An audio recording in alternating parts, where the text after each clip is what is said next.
for joining us for the first time today. For Ginger, it's your first meeting today. Anyone else here for the first time?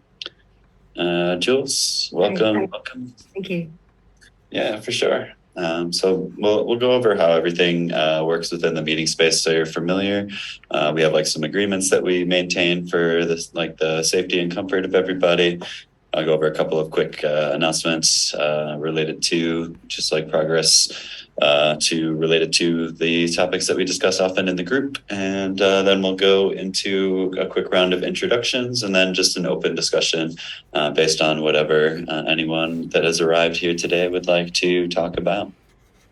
So I'll go ahead and get started with the introduction slides. Those of you guys who have been with us before, this is probably going to be somewhat redundant, so I'll try to move through it quickly for you all. But this is the APC, provide peer support, advocacy, education, and discovery. We have meeting agreements. We try to be neurodiversity affirming. In other words, we try to be supportive of differences within the space. So if you need to do any movement or stimming, self-regulatory behavior, totally cool, do as you do. Also, you can use text-based chat at any time. It's not considered disruptive or interrupting at all. Some people find it helpful to communicate using text-based communications.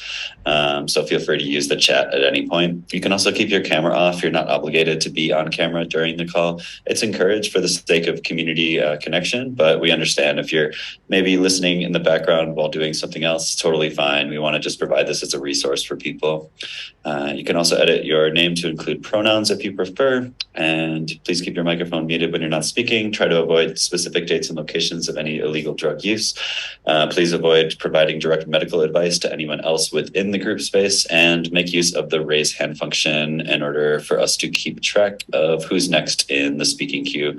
It's located on the bottom of the screen under reactions. Click on that and then click raise hand, and you'll see hand raised. One of these corners has it, and then we'll know that you're next in the speaking queue. As we move throughout the meeting, I encourage people to when you complete your share, you can go ahead and look at who's next in the speaking queue and go ahead and call on them. If things get lost in the shuffle, or if some people are joining on the mobile phone sometimes, I'll also be here to kind of pass the microphone on to the next person, but do feel empowered to complete your thoughts, saying something like, and my share is complete, I pass it to so-and-so, and we'll just keep the meeting flowing, keep it more of a circle. This also kind of helps me maintain my energies throughout the meeting as well, and I appreciate you guys kind of adhering to this kind of a flow. And if you are nonverbal or if you have any sort of auditory processing issues, we do have captions enabled for all of our meetings. I'll go ahead and turn those on for you now. You'll see them appear at the bottom of the screen. These are live. If they're distracting for you, you can also go to the same menu at the bottom of your screen and click on hide captions if you feel distracted by the text going across the bottom. Also keep in mind that, this is a public meeting space, and anything that is said here, we'll try to conduct ourselves as though, we would in any public meeting space, pretend like there's a police person here all the time. Don't implicate yourself in any crimes, but do know that this is a safe and confidential space. Nothing that's shared here is ever repurposed. If there's ever discussion about anything that is shared within group, it's anonymous and used in a more broad context. Sometimes when I give talks or conferences, things like this, I'll make reference, but never anything that would include any identifying information, always just in service to providing anecdotal evidence to keep progressing our understandings here of everything that we're talking about. And if you have the capacity to, we do welcome monetary contributions. That helps to cover the costs of printing books in larger batches so we can sell books at cheaper and cheaper costs to people and distribute them for education. It also helps to fill scholarship seats and just generally ease the operations of maintaining the Zoom, any other time that's put in by myself or some of the others who help out during conference events. That's at autisticpsychedelic.com/contribute. You can also purchase t-shirts. I am wearing this t-shirt right now. I think I'm the only person that owns these things, so feel free to get in on that. Venmo and PayPal, you can also send contributions as well. Again, it just helps keep this project in motion. Announcements for this week. There is still a live and active survey through University of Toronto. We've partnered to help with recruitment for that study. It takes 20 minutes, and if you complete it, they will compensate you with the opportunity to win a $25 gift card. But it's a very easy survey. It's asking about your experience with psychedelics, if you have any interest in them. You're not obligated to have experience with psychedelics in order to participate. They're just trying to get general population information from autistic individuals that might be at least curious or interested about psychedelics. There's also a cannabis class that starts 1 week from Thursday. It's hosted by Miyabe Shields. She's a PhD who is an endocannabinoid researcher. She and I are kind of co-presenting the course. I'm just kind of guest appearing for like half of the fourth session. She's teaching the rest. It's very deep and detailed. She goes into a lot of the pharmacology of endocannabinoids, the various novel endocannabinoids, or the various novel cannabinoids like CBD, CBG, THC, all the different applications. And she's also offering it at a name your price kind of tuition. And if you do have a true financial need, you can also email through the Project Chronic website and request a seat if there's some available. I think there's 200 total seats for the course online, but it's $42 and up. And you can enroll at our website at autisticpsychedelic.com/cannabis if you want to learn about that. There's also scholarships left for our class that's going to kick off a week from yesterday. So next Saturday is going to be our first session of the August cohort.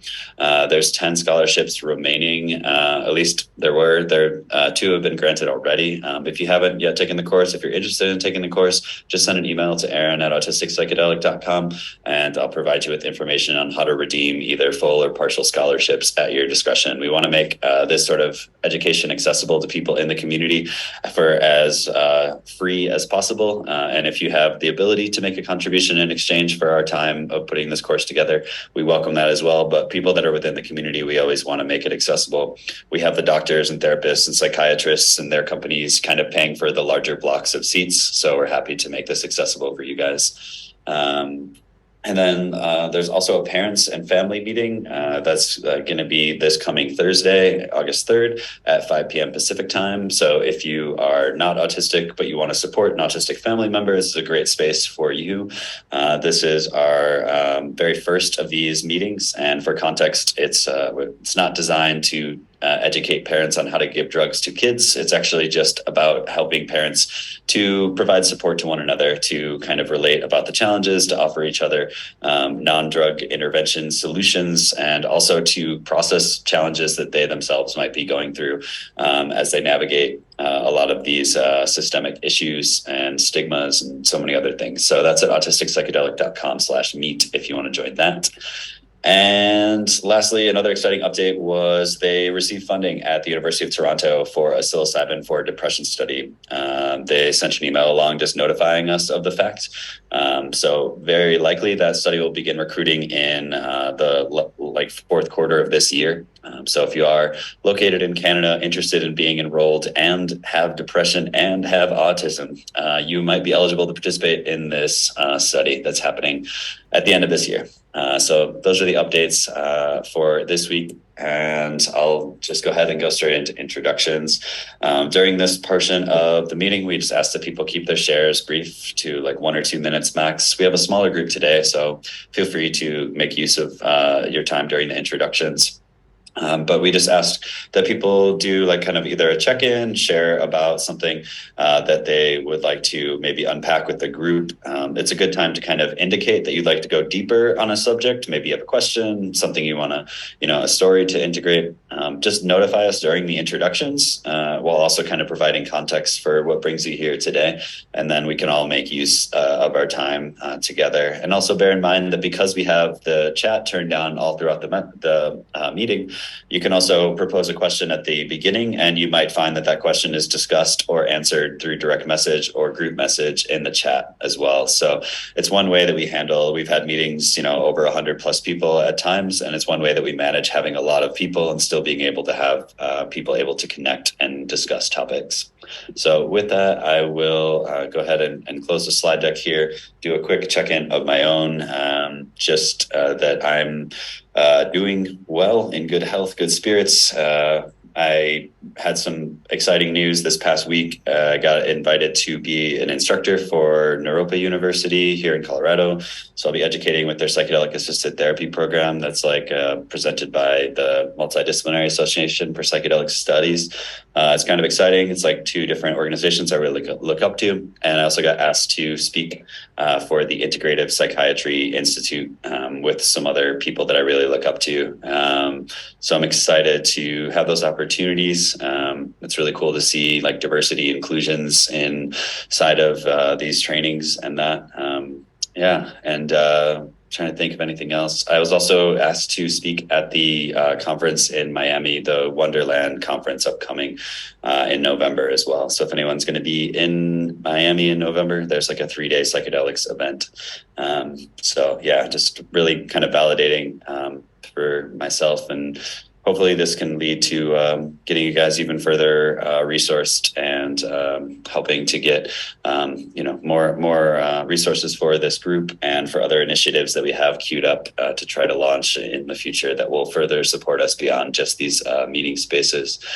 Things like retreats are also potentially in the works in a couple of months, at least like the early phases of planning them. So lots of things going on, lots of things to share, but I want to not take up any further of your all time. I really want to be here in support of everyone that came today to hear from you guys and to kind of share with you all. So it's easy to talk about good news and that, but I'm just in a lucky moment in time. And I'm just, really grateful for that. I'm grateful that you all are here as well. So I'll open up the floor to anyone that would like to raise a hand and jump in on the first round of shares here today. And Jazz, go ahead. I'm Jazz, she, they pronouns. This is my third time here. I've actually had an interesting thing I would, if we have time to come back to. I was for some of you who've heard this, but I was misdiagnosed as bipolar for 16 years. And at age 34 last year, I got my autism diagnosis, and now everything makes way more sense. But I still was on, a lot of meds, and I was able to get down off most of them, but I've still been on Zoloft and a little bit of Abilify. And I was realizing like, I'm just not okay with the side effects anymore. And I'm not really sure how much I need those given that this is autism. But it's been really scary to go down off, like the SSRI, like for me, like in the past, that's been like devastating. And I think it's more because of the dependency, not so much because I need it. And so this round, I'm trying to go down on it. And I've been like, titrating in some like marijuana and found like THCV. Last night I tried something with that. And like, I don't know, I'm doing so much better than I thought I'd be doing this round, trying to get off like some of the pharmaceuticals. And, I know they have their place and definitely help people. But it's something I'd like to explore since, this is the autistic psychedelic kind of stuff where it's like, how much can I be helped by psychedelics instead of pharmaceuticals, like in my case.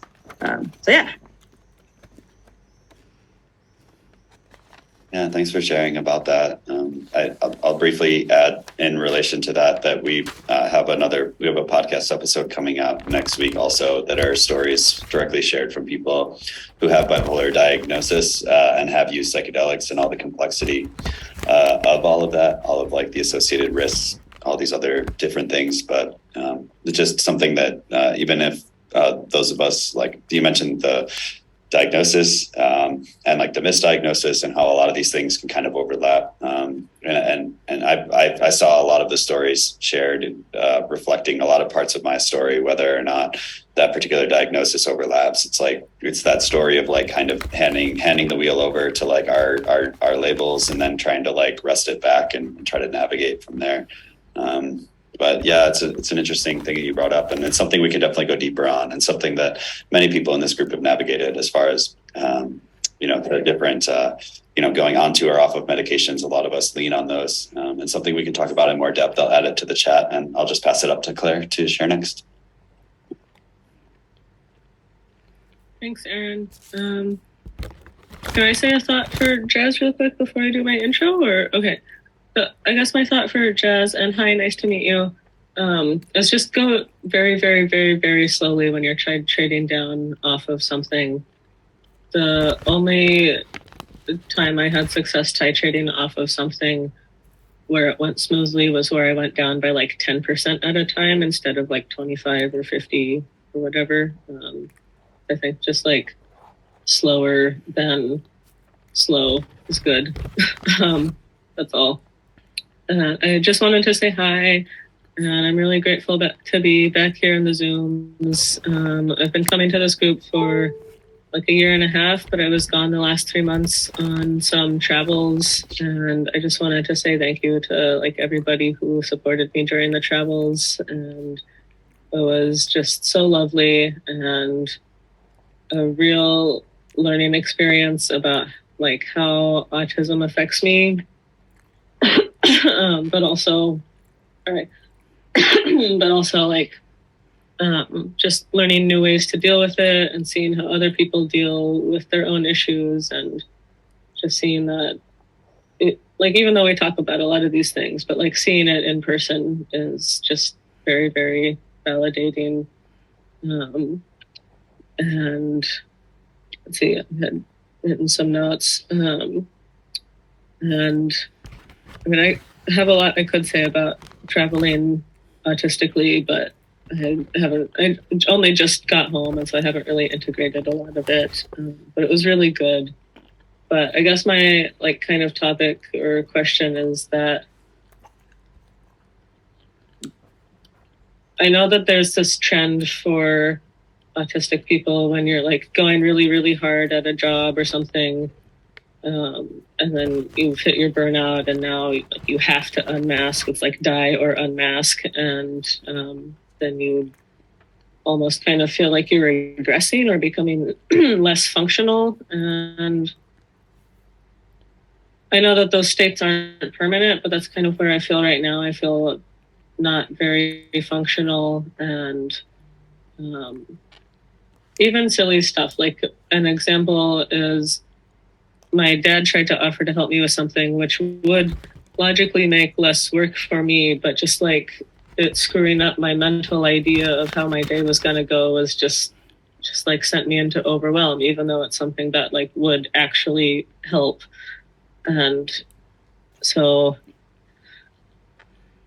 I don't know. I guess my question is about, or just topic is about like overwhelm and like transition. So even though this is my house and I've lived here a long time, it feels like a transition to be back.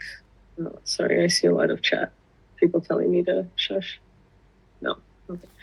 Oh, Sarah, I missed you too. And so I guess my topic is around like feeling functional and that sort of stuff. I'm feeling very scrambled today anyway, so it's like hard to even word it as a question. But on a side note, I had an injury, and so I'm not supposed to like do any activity, like not even swimming or skating or anything like that. And I found these paint by sticker books, which is a really nice autistic activity. It's very ordered. It's like paint by number, but with stickers. And if you use tweezers, you don't have to touch the sticky. So I thought you guys might like that.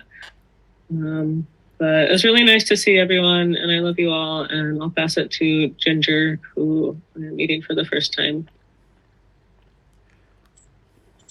Hello, thank you. Yes, this is my first time. I'm actually a member of Portland Psychedelic Society. So Erin, when I finally wanted to find an autistic community, I was like, crap, that's not there anymore. But so I'm really excited to find this. I was unofficially diagnosed as autistic a few months ago by my therapist, and she specializes in that. I was not going to her for that, but all the stuff I was describing to her, she finally said, so have you considered that you might be autistic or ADHD? And I was like, I've wondered about that for years.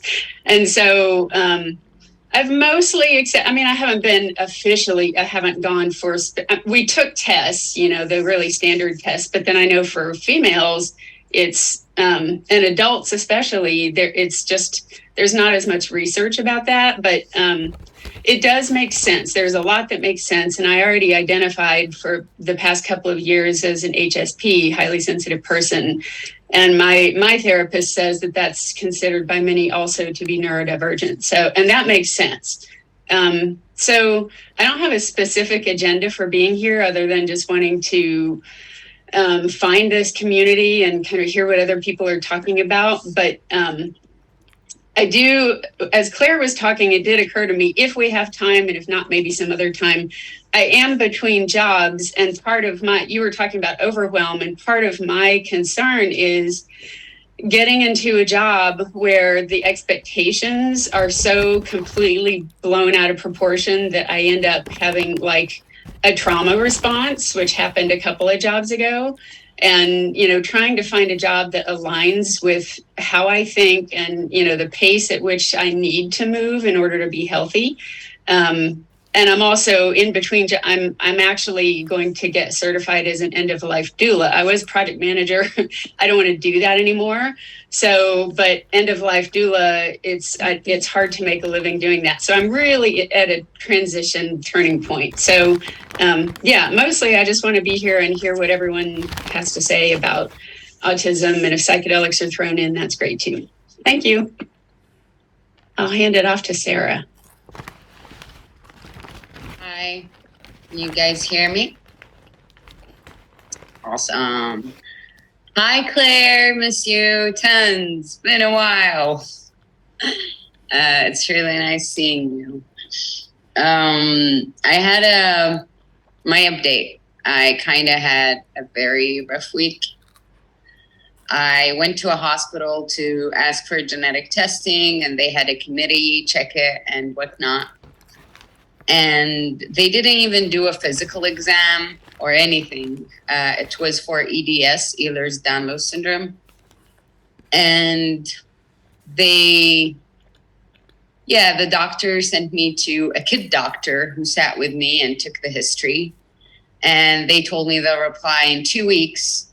And when I got the call, I wouldn't be as pissed if they just said, we checked and we don't think you're eligible, or EDS, we can't tell for the mild type, we don't know which genes are associated with it, or any of genetic related answer. Basically, they said, well, the committee has reviewed your case and their decision is not to do the test, and the recommendation for you is to see a psychiatrist.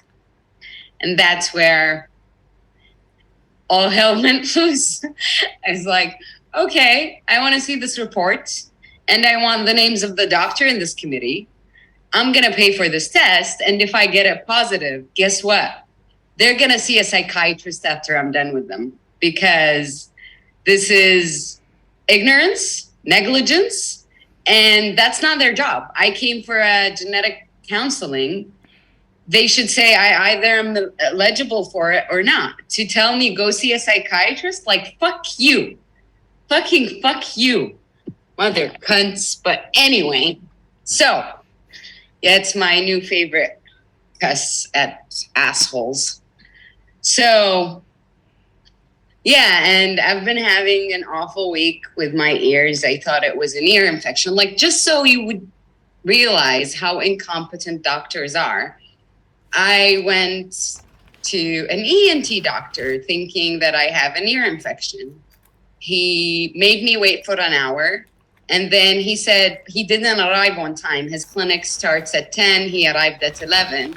And he told me, oh, sorry, I was in a surgery. He was wearing the national dress, which you can't do surgery in. You only do surgery in scrubs. So I nodded like I'm an idiot and said, okay, whatever. He gave me an antibiotic that didn't work. My ear got worse.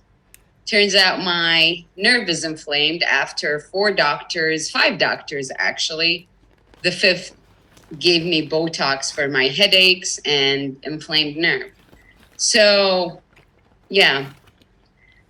Healthcare is shit. Doctors are assholes, and there will be hell if I got my EDS diagnosis. I kid you not. Like, I literally threatened this person and told her it won't be defamation, because yeah, if this is positive, I swear to God, it won't be defamation. Like, and the thing is, I'm so angry because it could have gone way better if they didn't deal with me in that way. And yeah, I'm like, I called the hospital, reported everyone. I was like, this is unethical. I don't think it's ethical. Like, who is this committee? Not even one person sat with me and told me, just go see a psychiatrist. Like, if you think I'm that crazy, do the test and show me. Tell me, you see, you're imagining stuff. Prove me wrong. Put my mind at ease. But yeah. So, yeah, I'm kind of feeling like I want to raise hell now. And the thing is with EDS, which I find like awful about this is I didn't come up with that conclusion just by being here. I learned about EDS way before coming to this group. I had to Google everything that is wrong with me, with my body. And I found something that fits. And the sad thing is, those assholes who keep telling me it's a rare genetic condition, they've never met anyone with EDS when I ask them. They just dismiss it. Oh, you don't have loose skin. Like, that's the only criteria that they know of EDS. You don't have elastic skin that stretches like 5 whatever out of your face. Like, that's the criteria. And nothing else. No physical test, no nothing. And all the other, it's like the stereotypes of autism. This is what we expect an autistic person to look like. And if you don't look like that, you don't have it. Simple as that. Mm-hmm. And it's not like I want answers. And if it's not EDS, I'm willing to admit. But the fucking audacity is just what's... So, yeah. But yeah, I did the Botox thingy and I never knew I had headaches. I never knew that what I had was called headaches. I thought my ears just hurt the whole time. And yeah, apparently I've been living with a headache for a long, long time. And according to my doctor, if Botox works, my sound sensitivity will be much better. Apparently, having such headaches can cause, very high sound sensitivity. And if any one of you experienced that, try Botox. It might help. My eyes feel better. You know, when you have pain and you always do this with your face, and your eyes hurt because of that, it's kind of better. But it's still 1 day, so I'm supposed to see better results in 10 days. And yeah, that's it from my end. And I'll be in London, if anyone is in London, tomorrow. So yeah, that's my update. Yeah, and there's no one next. Thank you for sharing. Sounds like a journey of medical adventures. But yeah, good to hear there's some relief with the headaches. And I think Justine, you had your hand raised, so I'll just pass to you. Thanks. I'm having some issues with my microphone, so if it's a little choppy, forgive me. Good to see everybody this week. My name is Justine. I currently work as a neuropharmacology researcher at the University of California, Irvine. I also just finished my adult autism assessment, so I'm waiting for my write-up. I did want to speak to what Ginger was talking about, and actually, I think me being pushed towards burnout was what pushed me to seek a formal diagnosis, because I was having issues in the workplace, which like everybody around me seemed to be doing fine. I'm like, what is the problem with me? And then as I went through the assessment process, I realized like, oh, it's because like I experience stuff that they don't experience. And so I just wanted to like offer some support. And I understand what it's like, especially when, for me personally, I was kind of operating at a very high level and realizing that that was not sustainable. And it's kind of scary to think that I have to reduce my workload. I have to do this for my health, because so much of my worth was tied to my work, and so much of my identity was tied with what I did. And so if I wasn't productive, I felt like I was less valuable as a human. And so that has been a bit of a journey for me, especially as a, kind of high masking female, which I identify as, and then kind of uncovering those layers and kind of rediscovering like who I am and how I feel comfortable presenting into the world has been kind of like, everything hurts. Like just being vulnerable all the time. It's like, ugh, don't touch me. But yeah, I just want to, I don't know how to put into words, but I have so much love to give, and I'm here to hopefully hold space for everybody. And then I like to put in resources in the chat. So like if somebody makes a comment or something, I might like throw a little link in the chat. So yeah, I just want to say hi. And I guess because nobody's next up, I'm like, I don't know how to end my thing, but I'll pass it off to Aaron. Yeah, no, it's all good. And yeah, keep us posted on everything, and yeah, I appreciate you sharing like your knowledge with us. It's always cool to see. And I see Robin has a hand raised, so I'll just pass to Robin. Yeah, thanks. I was delaying putting my hand up because 11:30 is the time that I usually make my second cup of coffee in the day, and I've learned that I have to be really mindful not to let it like drag on too late and drink the coffee and like at 12:30 or something like that. So I was like fixated on that, but I'm like, no, I'm going to do a short check-in and then I can make the coffee, so it's safe. But there was some like executive function kind of like process involved in deciding which order to do those things in. Yeah, I mean, I guess my check-in, I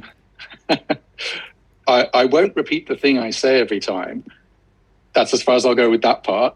And now I will, I'm like, I think, a big part of what I feel like I'm dealing with is like really strong feelings, which, are, I know, common amongst autistic people, but like,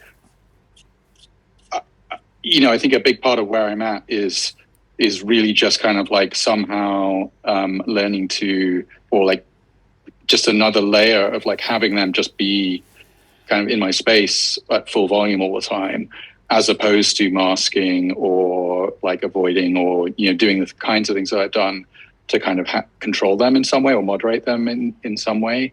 And I don't know if it's good. It's just where I am. And it's just like I keep noticing, wow, like super strong feelings. I came into this group this morning with a bunch of sadness. And now I'm feeling something else, which is like a really strong feeling that I think is, while I was like musing on the sadness, I kind of found myself thinking about this topic of feeling. And then I think in my kind of inner process, I've been doing fairly intentionally trying to kind of work on traumas and old things that are like coming up for me. And one really deep one that I realize is that my sort of sense of curiosity, it's like it's more than curiosity. It's like this really intense, like, how do things work, right? Like how, I want to know how things work. And I know that is a common one among autistic people. And some, there's some like why is that? Is it because we need to like figure out the social world and we have a drive? You know, I'm not sure whether it's that or not, or if it's just a fundamental, like, I just want to know how things work. And that's like I feel more like it's like, this is how I am in the world. Right. But I'm like aware, I'm like really aware in this moment and over the last few weeks, how that attribute of who I am is both like the source of all the good things about me, you know, or many of the good things about me are like hooked onto that, but like, but also like over the course of my life, many painful experiences, like, and some of them like deeply intense over long periods of time, where it's like, oh, I was only in that situation because I was just so focused on, I need to understand what's going on here. And that was like the drive, and there's like super cool things about it, but also this like the reality that it can also be like kind of being burned in a fire when you're not in an environment where that's supportive of your particular kind of curiosity. And so I don't know if I have any, you know, there's no special insight other than the insight that like very core drive. I'm sitting with both the kind of the painful feeling and the awareness that it's like a super important part of, you know, it needs to be it's like part of what it is to me, and I kind of want it to feel like, so I want it to feel okay, but it you know, it has pain associated with it. And amazingly, I managed to say all that in only 3 minutes. And rather than jinx the good short check-in, I will now hand it to Claire. Thank you. Robin, you're always really, really insightful. And I think that I don't know what to do with this, but I think I just, your realization kind of passed down a little bit into me about the same thing of needing to know like all the fine details and everything, and just every minute little thing in the world is good and bad. Like that really helped me in school and sciences, but also in the example that I just gave earlier of someone offering me help and then it like throwing things off. Well, it's because I don't know. It's like, well, how is it different if that happens versus if I do it versus if it happens at this time or that time? And I'm sure you and many others understand that thought process, but I never thought about it as a like needing to know. Do I really need to know? Or what sorts of things can I just be like, it'll be fine. It's not that big of a deal, which is obviously not easy to do. But thank you for your share. It made a lot of sense to my own thing. Thank you.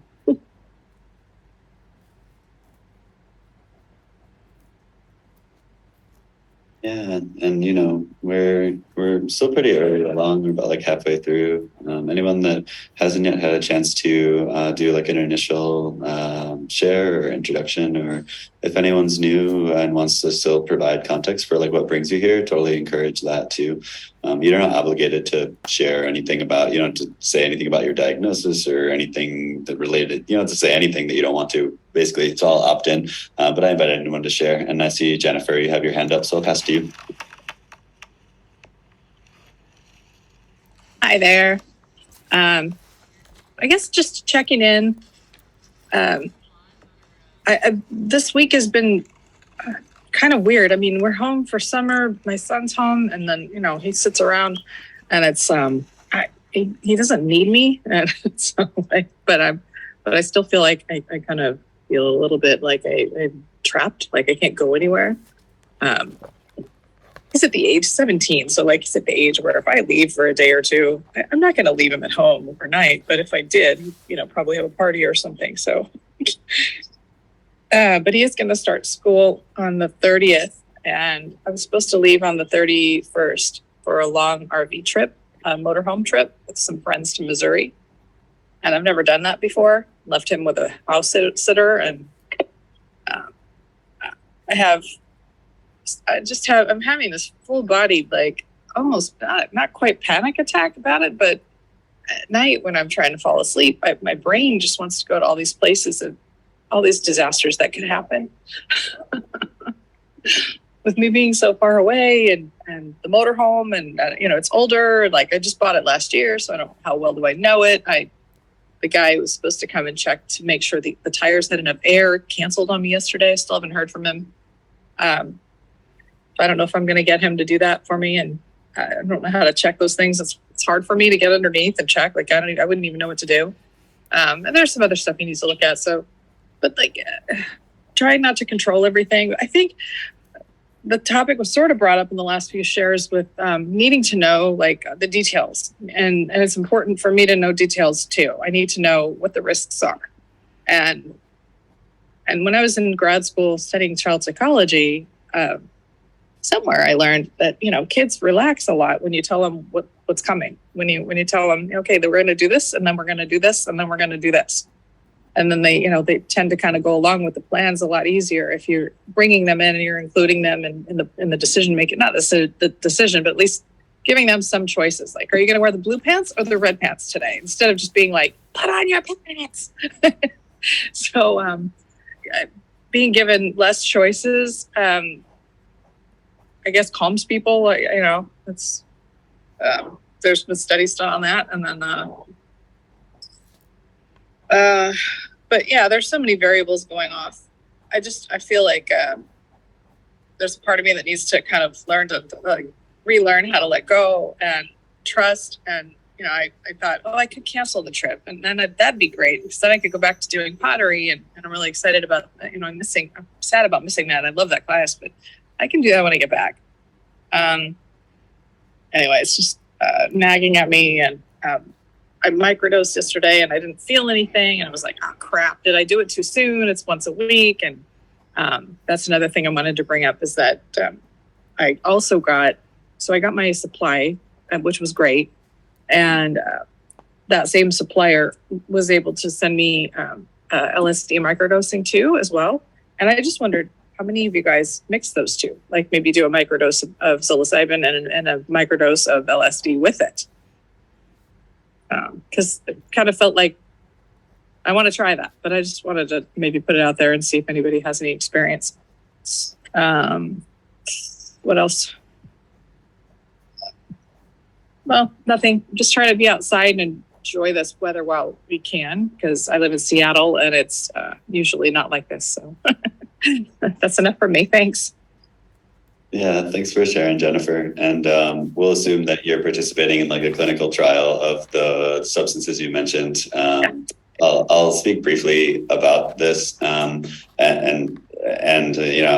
not a pharmacologist. Maybe Justine can speak a bit about this as well. And nor is this advices or whatever, but the conventional kind of folk wisdom about these things in combination with the established science behind the drug effects is that the primary differentiator between those two seems to be that psilocybin is just shorter acting in terms of the duration of the drug effect.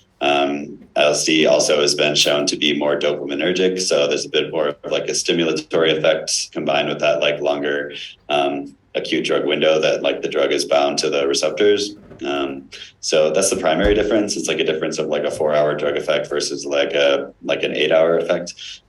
Combining them, in my personal experience, doesn't make a whole lot of sense, just because there's almost a redundancy in how the two kind of affect me. And I find just to isolate the variables, especially if you're kind of exploring something, it's good to kind of isolate and kind of make sense of which drug is causing which type of response before doing any sort of polydrug use in my experience. But this isn't medical advice. You're not breaking the law. None of this happened. If anyone else talks about this later, don't worry about it. But yeah, that's my thoughts. But I want to make space for Jules to share real quick. And then I see Justine, you had a hand up too, so maybe we can circle back to this topic after that. But I first want to make space for Jules, who I think is joining us for the first time here. So I'll pass it to you, Jules. Thank you. Yeah, I'm really happy I found my way to this group. It started really with a interest in psychedelics. and doing some online research and then doing online summit, looking into that. And that's how I found out about the MAPS. I'd already known about MAPS for a long time, but finding out about the conference that just happened. So I was able to, even though I couldn't go, I was able to, through the app, look at the schedule. And that's how I found that you were talking, Aaron. So that when I saw the autism and psychedelics, it just seemed like a match made in heaven from my individual perspective. So I have a 17-year-old autistic son who had many, many challenges. So was in out-of-state education. We're in Georgia since he was 12 and he just came home. So I'm super, super happy that he is back home and having his education here. But through his journey, that then led to testing for me, and I received my diagnosis last year. So that's been, I'm still navigating that, to be honest. I'm currently reading The Unmasking Autism, and that I find is being supremely helpful. When I got my diagnosis, it was like something very new, but it's also something very old. It's difficult to explain, but it just seems so familiar. And I just wondered how on earth I couldn't have known for my first 50 years of life. So I'm trying to process that situation. But I'm just trying to be curious about it. And the thing that when I first came to the website was having a big interest in becoming a facilitator. I'm an RN, I work in surgical services. So it just seems a natural, I'm a natural caregiver. So to move into that, it's just been a very natural thing for me to do. So I think that's all I have to say to now. Thank you very much for welcoming me. Of course. Thanks for sharing. And you're more than welcome or encouraged to come through and be here on the Thursday meeting. Maybe talking and connecting with other parents might be helpful or for you as well. That's Thursday at like 5:00 Pacific time is the parents meeting. If you happen to be free, we'd love to have you there too. But thank you for being open and sharing about a bit about what you shared. And yeah, a lot of us have read that same book by Dr. Price, and it's really appreciated. So I'm glad that you're getting that insight. So thanks for sharing. Thanks for being here. And I'll just pass it to Justine next. So was there a question about the difference between psilocybin and LSD? There was that, and it was also proposed like the notion of like combining them as like microdoses as well. So the main thing about psilocybin is when you take it as like in its natural form in the mushroom, it has to be bioconverted into psilocin first. And so I'm sure there are studies being conducted right now as far as how that is broken down in the body and then how that is then activated into a psychoactive substance. The thing is, when it is digested, it goes through what's called first pass metabolism. So you have like your liver, your kidney, you have your intestines that are like digesting all those things. And about 90% of your serotonergic system resides in your gut. And so a lot of times you will have kind of a digestive reaction when you ingest mushrooms, because a lot of that is happening down in the tummy. And so it does take a while before that bioactive component, the psychoactive component, is able to reach the brain. And so that's a difference in terms of like how much is being activated and how long it takes to activate. And then also just the individual differences between serotonergic activity in the gut versus in the brain. And also with LSD, as Aaron had mentioned, it is a partial agonist for the dopamine system. And so you're getting kind of like a harmonizing effect in some cases, but you are having some sort of like co-activation, it seems. And I think there's currently doing some research going on in terms of like if the receptors are heterodimerizing, which means that when the LSD molecule binds to a serotonergic receptor, it may be recruiting dopamine receptors. And so it's like two receptors are joining forces and then they're activating together. So that concept is pretty new in like neurochemistry and the pharmacology space. So they're kind of exploring if that's a possibility. And also, for me, it's easy it's helpful to keep in mind that when you're ingesting LSD, it's one compound, it's one molecule.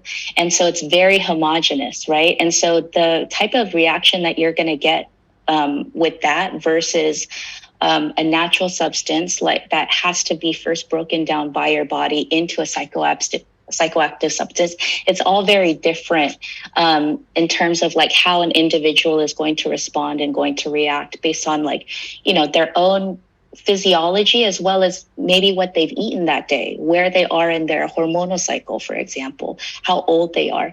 And so all of these things can kind of play a part in it. And so it's kind of like in the cannabis space, they talk about something called an entourage effect. And so you will have maybe a different reaction when you smoke or you ingest like pure THC versus if you smoke like a flower, which is considered like a full spectrum. And so when you're getting like kind of this entourage, like this kind of cohesive action of all the cannabinoids together, then you may have like a different effect. Because for me personally, when I use something that just has pure THC, I go into extreme panic mode. Like I can't handle it at all. I'm very sensitive to it. But if I smoke like pure flower, which may have like a higher level of CBD, or I pre-dose myself with a CBD tincture, for example, then I'm able to experience more of the benefits of marijuana. But yeah, I would just kind of, as Aaron had mentioned, it's very difficult to say because every individual is very different. And then also, set and setting and all these things are very, it can affect one's experience and one's journey. But those are kind of the main differences to me as far as those compounds are concerned. I hope that's helpful. I'll pass it off to Eamon.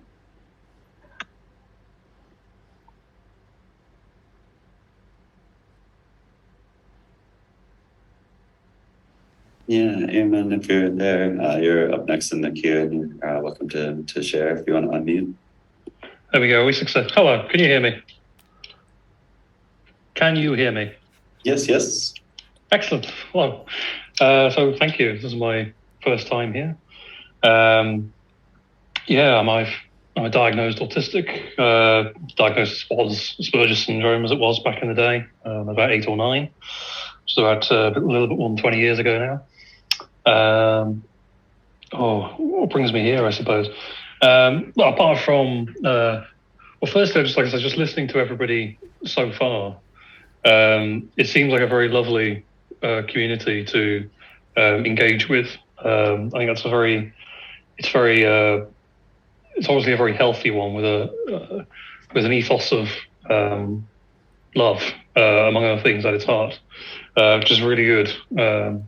I'm someone who grew up with a mother with a very long history before I was born of alcoholism and drug addiction. I grew up with a very kind of lawful good opposition to all drugs, always, including even for like kind of medication that happens to have like a mood effect. It was kind of that kind of way, and that's mellowed as I've grown older and hopefully wiser. So my interest is in the use of psychedelics, I suppose, both for ameliorating reducing and hopefully even curing depression. Also a bit of anxiety, but I think depression is the one that interests me the most, if I could put it that way. And yeah, I think I'm also interested in the both the kind of political side and how the politics of drug and psychedelic reform, how that process works. So I'm quite interested in the kind of the political side of it, and yeah, interested in how psychedelics can be used as one of many tools for personal growth, in particular in maintaining a growth mindset. Just remembering I can't remember the name of the thinker, I think this was Carol, I can't remember the name, but Carol D something like that, who wrote about failure, and particularly the effect of failure on children, the way that children would deal with failure, school children, if they were given like difficult or impossible tasks. And there were some who would just kind of collapse under it, but there were some who had such a positive response to failure that they would just grow and grow from it.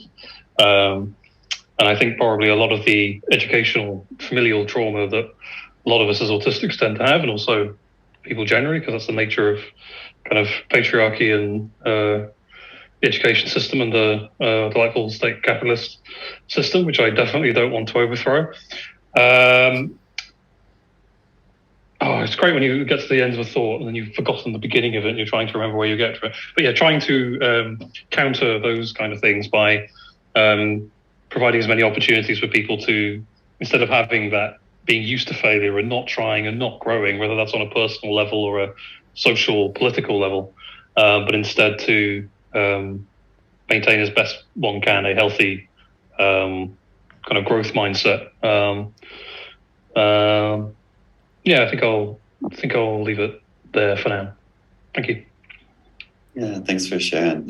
Just say welcome to the group space, and just say that I related to a lot of what you shared, and I'm glad that you feel comfortable and welcomed. It means a lot that you feel comfortable in this space. We do a lot of a lot of work goes into creating this and kind of making kind of clear frameworks to kind of help to ensure that. So it means a lot to hear that feedback too. So I'm grateful to hear that. So thank you. And then see Sarah has a hand raised, so I'll pass it over to Sarah.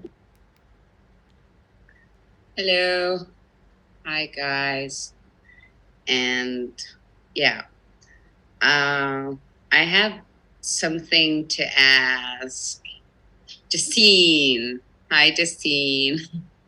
So I was wondering, I was talking to a friend today discussing my pains, my reactions to certain things. And we were discussing Valium for my case.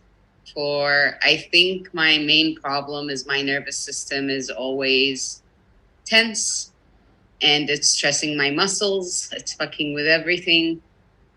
Even the first time I tried acid, I think my first reaction was jaw pain. And yeah, I'm wondering if Valium would be my cure. It's hard to get Valium for whatever reason. Like, you need to prove so many things to get these kind of meds. But I'm willing to go the recreational route just to find out what would make this pain kind of stop. I think, yeah, I'm looking into things that are more relaxed, and there is something called Brahmi, I think, a type of it's a type of supplement that they use in it's very hard for me to pronounce that word, the Indian diet, or a Vedic or something it's called. But yeah, I'm curious if that would help from your readings. If you know, I don't know, maybe you do. It has another name. It's called, I'll send it in the text because the name is also, I don't know how it's pronounced. So yeah, that's mainly my question. Thank you. And one thing, the Wellbutrin makes me grrr all the time, like pissed and angry in a way, or everything, like driving is painful. My muscles are too painful. My head, everything hurts on it. And I've been off the smokes for a while, and today I smoked up a little, but the stuff we have here is shit. So I've been having pain with that too. I don't know if it's because of the latest like brain shit going on in my head and the ear infection that wasn't an ear infection. But I think I'm not reacting like, Wellbutrin, I see the benefit of it in me doing things and accomplishing tasks. Like I have the energy to do that. But at the same time, I feel pain constantly and I'm always, everything is tense. And yeah, that if you can help with that, or anyone who can help with that, I encourage you all. Thank you. Robin, your mic. I just had some reflections on what you just said, if that's okay. First of all, I just really related to the tension, the physical tension. I've definitely, had some quite serious problems with, like major issues with repetitive strain injury with my shoulders, my back, and I injure very easily. And over time, I've come to learn that is like 90% is due to just carrying tension and not being aware of it. And I've learned slowly to tell when I'm not tense, and the difference when I try and do activities, or even if it's something like typing, let alone an exercise, or it's just such a huge difference. And there have been times when I've been more close to sort of burnout, where any exercise I do just makes me worse because it's just causing harm. And that's it's just sort of an extreme, but I'm just relating to that insight. And then I did try Valium. I got it in India a while ago, and I just walked into a pharmacy and said, I'd like to buy some Valium. And they said, you need a doctor's prescription for that. And I said, surely we can do without that. And then they sold it to me anyway. I mean, if you just go to a back street enough pharmacy, but it was a proper pharmacy. But I didn't like it. Didn't really make me feel better in any way. It was, I mean, I've also tried Xanax, not for that, but it did, and I don't like it as a thing to do. But a couple of times when I tried it, that had a huge effect on making me less tense. But I just, from my own experience, Valium wasn't a good thing for me. And also, you did a pretty good job of pronouncing the word Ayurvedic. So, that was totally fine. Okay, I'm done, and over to Justine.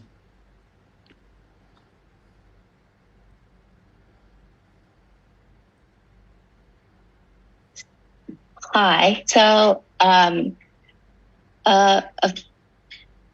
as far as the Valium goes, with benzodiazepines in general, from the individuals who identify as being on the spectrum, I have heard some troubling issues that they have had with benzodiazepines specifically.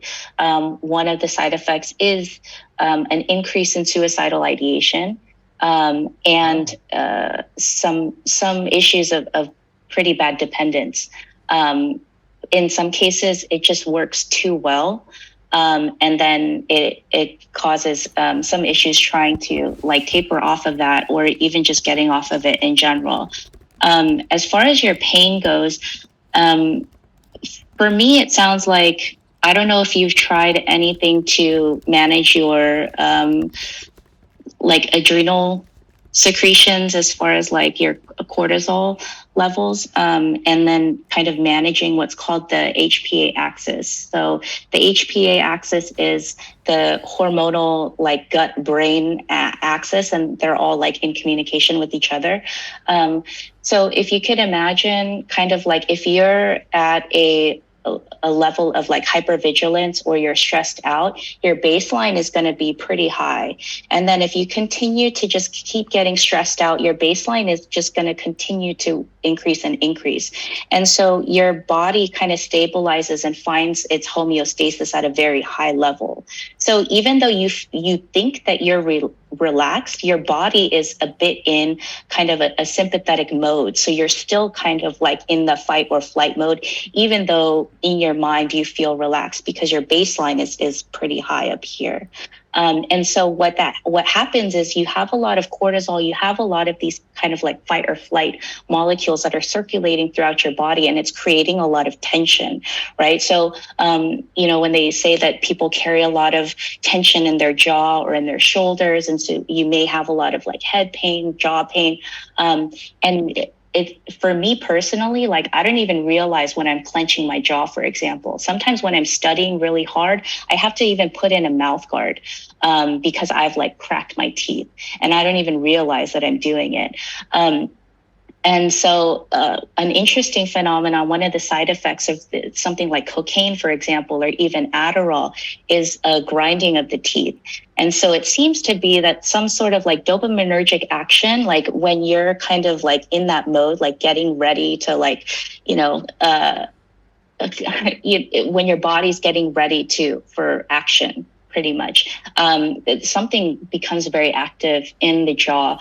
And unfortunately, something like TMJ, for example, like your jaw pain is considered one of the most excruciating pains there is just because of its proximity to the brain. It's like been compared to things like cluster headaches, for example. I don't know if something like a muscle relaxer would be, it's something that you might want to talk to your physician about because the benzodiazepines in general, I think that they're scary to me personally. So if there's a way that you could find some alternatives to that, that's, if I was in your shoes, that's what I would look for. And then also trying to like manage cortisol levels. So if you look for supplements that have to do with cortisol support, adrenal support, those types of things, I will put some supplements in the chat that I've come across in my readings. And as far as like the Wellbutrin goes, are you talking about cigarette smoking, nicotine, or is it with marijuana? So here we don't have marijuana, we have hash, and we don't know what's it mixed with or anything. It's like a gooey stuff. So the thing is with smokables, particularly things that contain nicotine and other stimulants, a lot of people find that they are self-medicating with these things. A lot of the research is around its addiction potential and its addiction liability. It's not really looking into what it's exactly is going on or what it's doing. But for example, there's something, I think I mentioned this in one of the earlier meetings, but all over our body are what are called nicotinic receptors. And the reason why we found that is because we were studying the effects of nicotine. And that's actually how your brain communicates with your voluntary skeletal muscles. That's how it sends action to all of your muscles in your body. And so it's no wonder that people would find some relief when they're smoking nicotine because the nicotine is activating these receptors. So as far as like the kind of the alleviating effects that you may be receiving from smoking, it may be that it is kind of replenishing or it is doing some monoamine ergic activation. So monoamines are things like serotonin, dopamine, norepinephrine. And so it may be actually activating these receptors in your body. As far as like what might help you in terms of like if you don't want to use those substances, that I can't say for sure. But Wellbutrin is an SSRI, so it's a selective serotonin reuptake inhibitor. So it may be that what you're smoking may be activating, or it may be suppressing some serotonergic activity. When you take those drugs, it may be kind of mimicking that behavior. So you're finding some relief in that way. As far as what's better, I don't have relief with it. That's what I've noticed. That's the thing. I found, because I stopped smoking for like 10 days, I ran out of stuff, and today I smoked. And I noticed I'm having like headache pain and things like that. I wasn't sure if it's the nicotine or because I still have nicotine with this, but it's not as bad as smoking up in a way. I'm going to go to London and smoke probably better stuff there. So yeah, we'll see. So another strategy, it may seem it kind of mimics cold therapy. I don't know if you're familiar, but if you get like a bowl of ice cold water and just dunk your head in it until you feel numb, it's going to burn for a bit, but it kind of like but it does kind of provide some temporary relief. For me specifically, and my headaches, and there has been a little bit of research and some kind of like anecdotal evidence that it does help, because I tend to get like hair pain, so I feel like my hair hurts sometimes, and so I will dunk my head in ice cold water, and it typically helps relieve that for the day. So that might be helpful for you.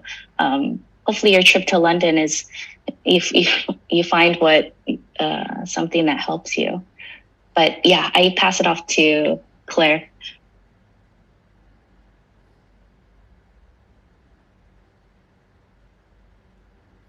Well, thank you, Justine. All of your explanations are just lovely. And I have some more like management style thoughts on Wellbutrin, because I also take Wellbutrin, Sarah. And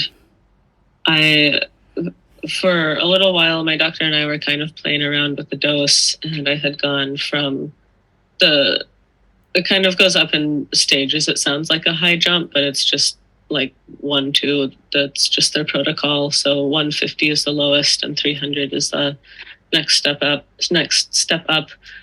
And I found that when I went to 300 milligrams a day, I was having a lot of like high blood pressure feelings and like tight tension feelings, and that was sort of also kind of making me feel angry, whether or not I was actually angry or just had like the body feeling of angry that was there. And then going back down to the regular dose, that all kind of went away. So I don't know if maybe talking to your doctor about dosage would help. And I know that they also offer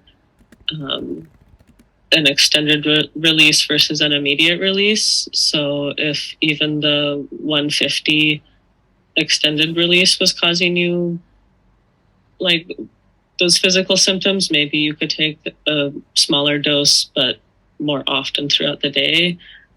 And I also noticed for me that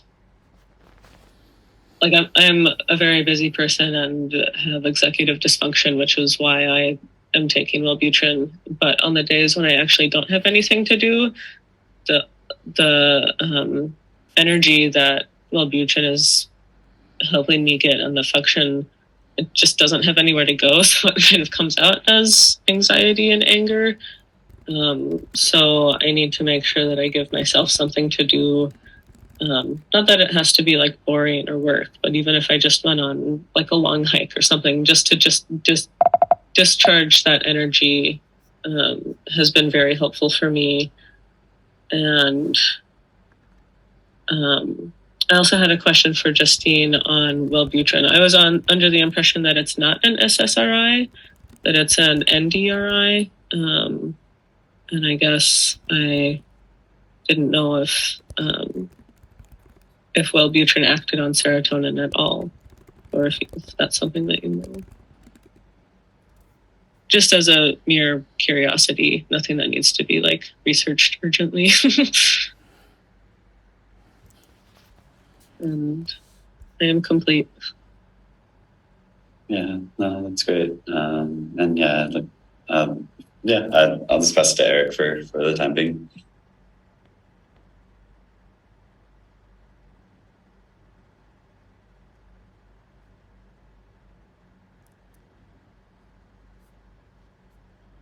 Sorry about that. I had to go check. I had to turn on the equalizer on my audio settings.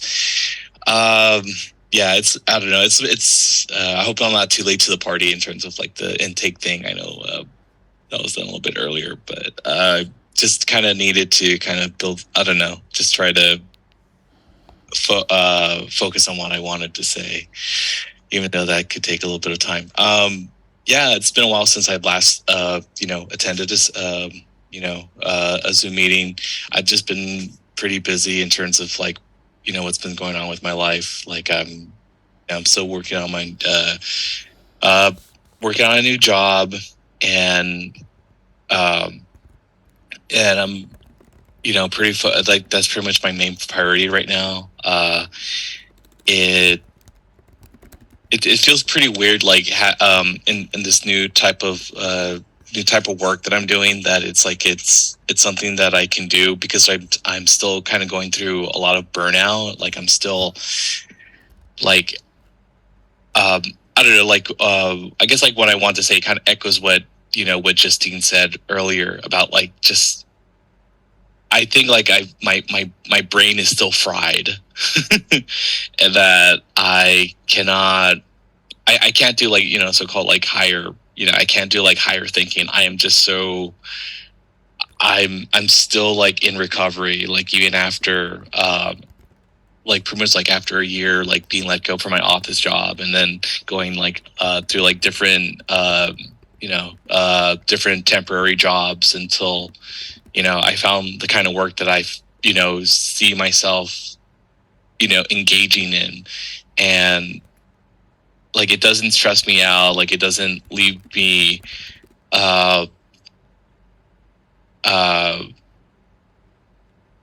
like it's like, I don't know, it's like kind of like, I don't know, it's the kind of line of work that I could do that's very hands-on. It's and doesn't like, it's not like it's way different than like than doing like an office job, and it's something that I can definitely continue doing, especially like with the type of things that I don't know, like it's I guess like it's definitely weird because like I don't know, like going for something that's like kind of like I don't know, like a little bit more white collar in a very office setting, like trying to make plans, trying to send emails and stuff like that. Like I don't do any of that, and it really kind of relieves sort of that burden of any kind of role that I want to do, and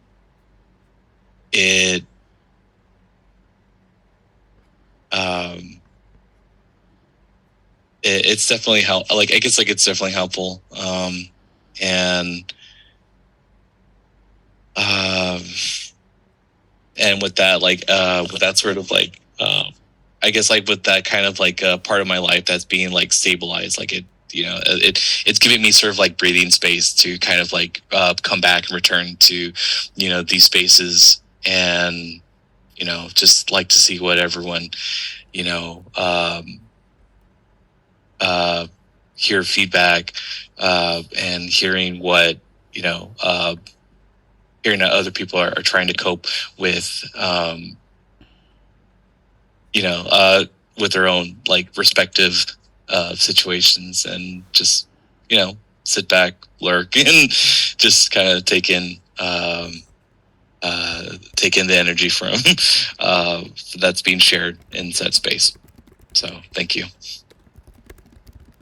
Thanks for sharing. I'll just pass it over to Jess. Yeah, I think I was gonna say it seems like a burnout was brought up a lot, and that's definitely something that I'm always struggling with too, and trying to figure out like a lot of us have talked about like the workplace and how that's not very friendly for for autistic burnout. And that definitely happened to me trying to work in other jobs. So luckily I have the ability to do this for my partner who makes enough for us, but I was able to go to school to become a therapist.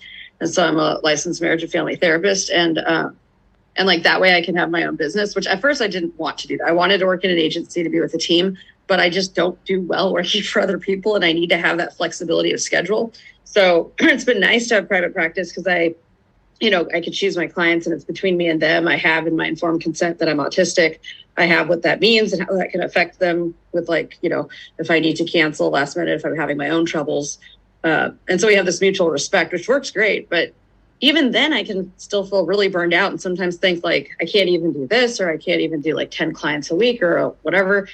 And just like wondering like, what is burnout? I mean, I know what it is, but like, how long does it like have to last? Or is it just that it keeps getting re-triggered? Like, cause I'll go through periods where I'm doing okay, but then I just like crash. And I don't know if those are just general meltdowns that, in my case, I have very, very explosive kind of like emotionally intense meltdowns where I'll scream or sob in the bed. Like it's, feels dramatic, but that's just how, I regulate. It turns out I finally realized that the screaming and sobbing, even though it looks distressing to others, helps me regulate from the inside out. Like there's like a vibration on my chest, which I can't seem to get from the outside in. So it's like, I'll use a pillow so people don't freak out around me. But yeah, it's like an interesting question of like how, like, what does it take to recover from burnout? It's like, sometimes I've seen advice of like, take time off. But for me, that's like, that is, even worse because if I've taken leaves of absence, and for me, if I don't have structure, routine, I actually do a lot worse and I'll get really depressed. So it's like a balance of, keeping myself afloat, having that structure, but then not letting it get to burnout, which I think for me is often when I think about it, like, it's just sensory overwhelm, like, or just even cognitive overwhelm. Like for me, I'm realizing a lot of my meltdowns come from me feeling overwhelmed because of my own brain, like processing too much at once, thinking about all these things. And then I overwhelm myself and like trigger a meltdown. It's not that anything's actually happening in my environment. And so it's been interesting to try to figure out how to work with that. Like, can I have a little more control over like, wait, like I had this therapist that, helped me like reality check. Like, is there a tiger in the room? Like about to eat you? And it's like, no. So it's like, I try to do that check-in of like, okay, I'm not in actual like mortal danger right now. It's my brain is like, overloading itself, just like pause. But yeah, it's hard. It's hard. And even with the flexibility I have, I go back and forth. I'm like, am I still burned out? Do I need a break? What do I need? How do I help with this? And a lot of the neurotypical like advice has not worked for me. They're like, oh, just like, have a transition ritual after your client or try to put it down and do this. Like, I don't know. Those have not really worked for me because when I care deeply. And like, so when my clients are having a hard time, it does affect me. And I don't know. So just here to empathize that it's a constant struggle for me as well. Robin.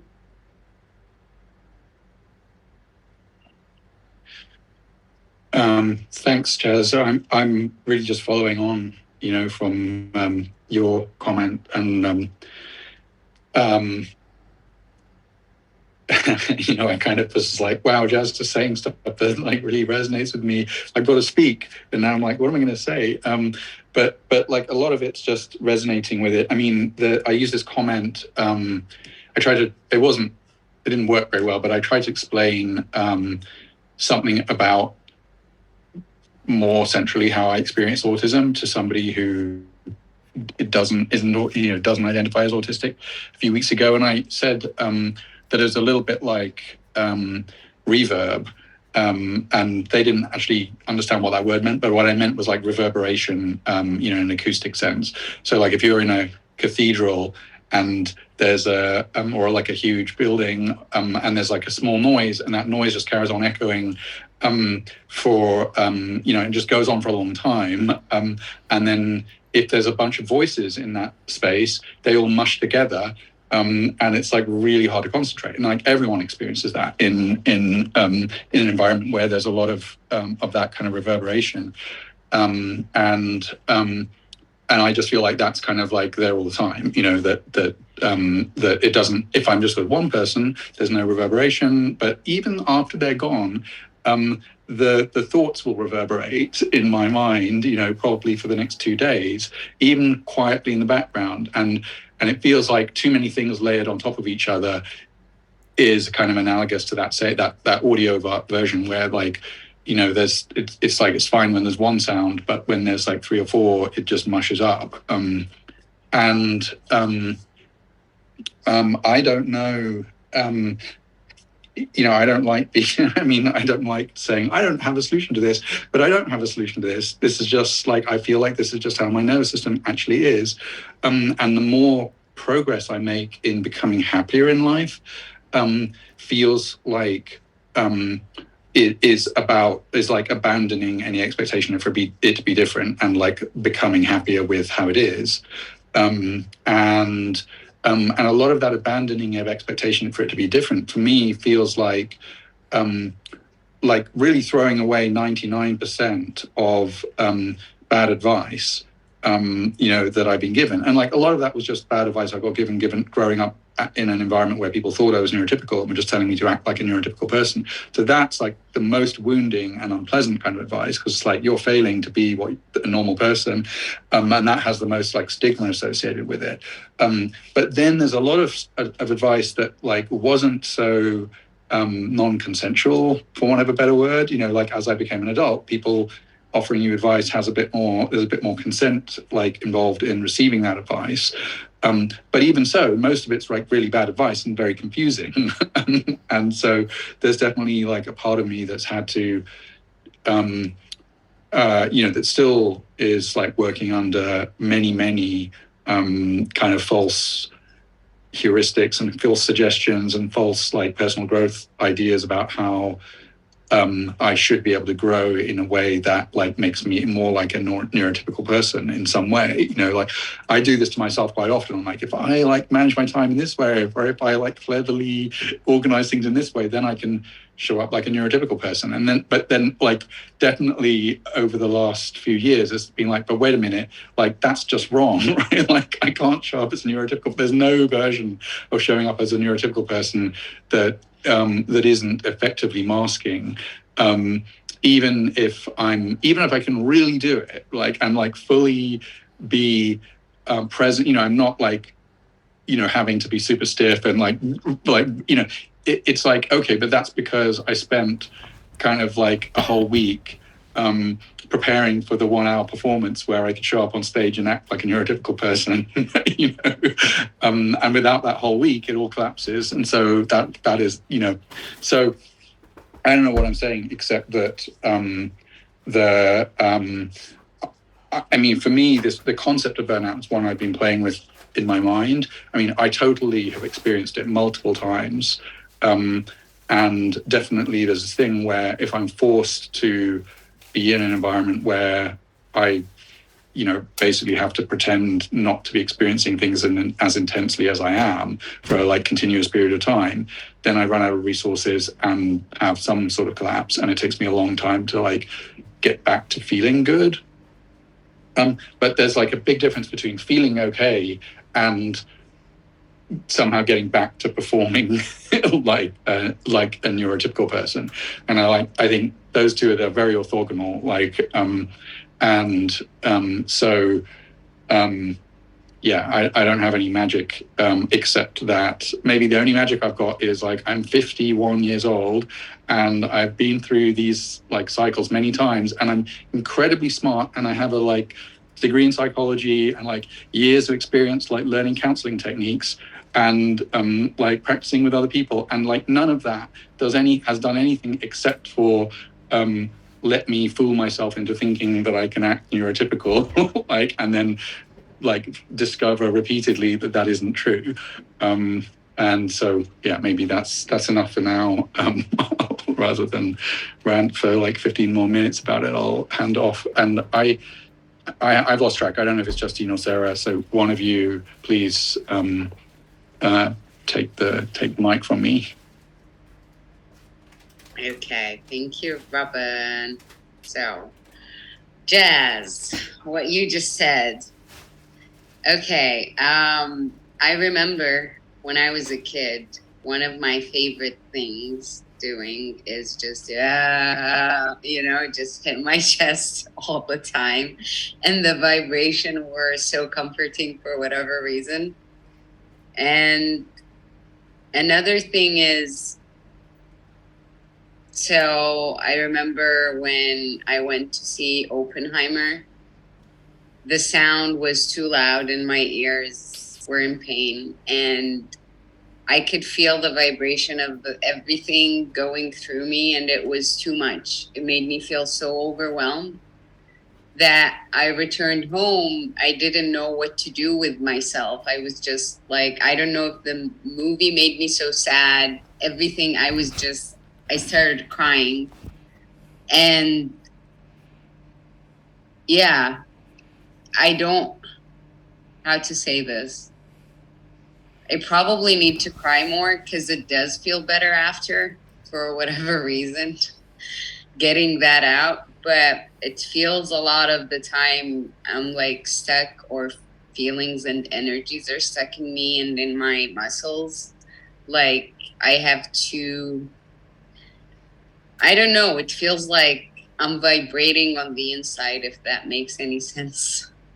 My muscles are always like it's, you know, when you tie something so hard, and yeah, it's like shaking because it's so tight. That makes sense. This is how it feels on the inside. But I think you probably need, especially if you're an empath, you probably need days off between what you do. What I noticed with Wellbutrin actually is my emotional dysregulation got better.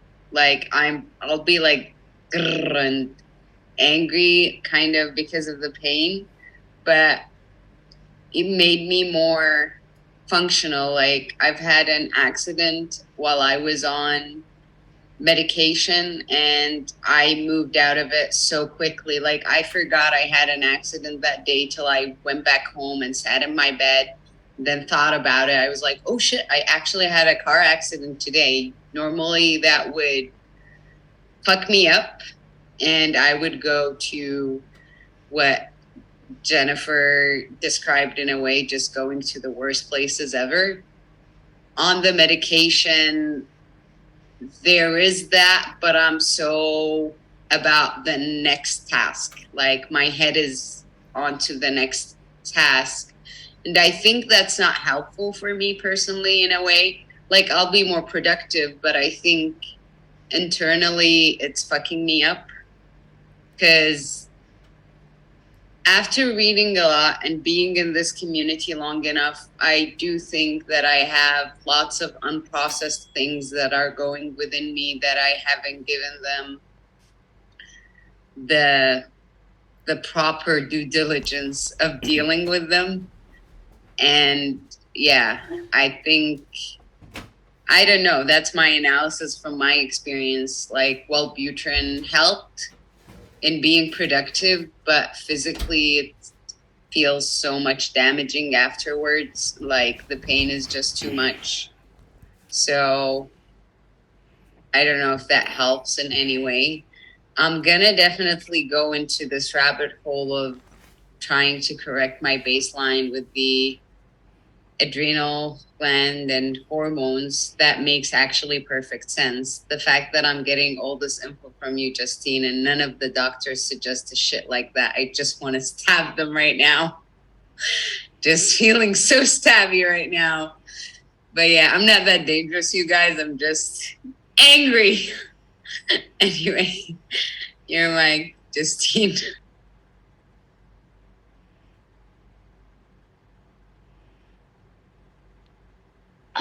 So for Jazz, I feel like my experience with burnout is I find that any sort of decision making, thinking about any sort of responsibilities is like, so even though you may take a break, like you still may be thinking about a lot of things and like what I need to do and this and that. So it doesn't really feel relaxing.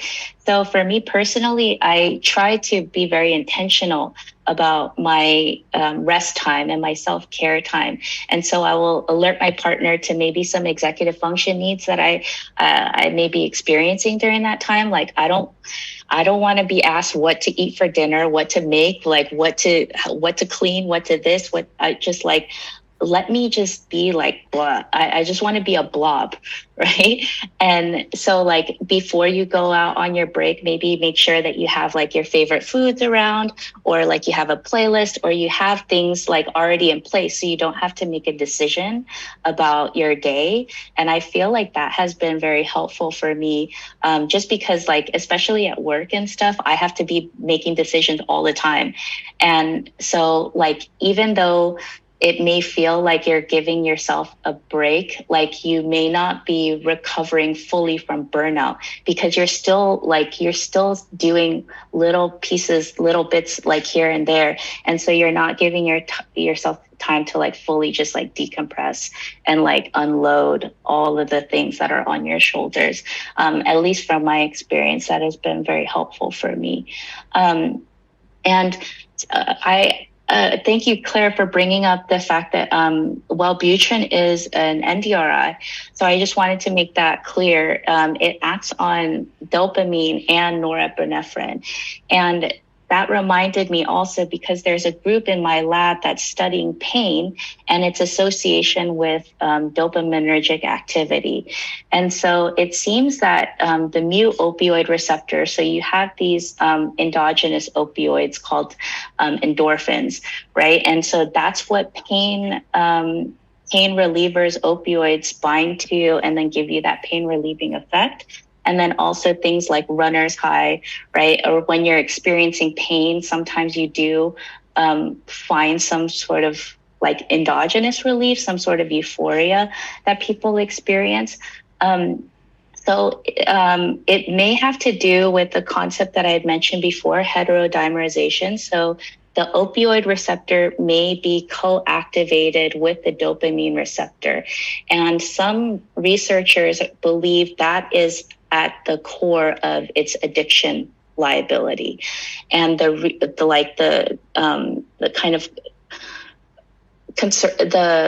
co-activation of these two systems kind of activates the reward system as well as the pain relieving system at the same time.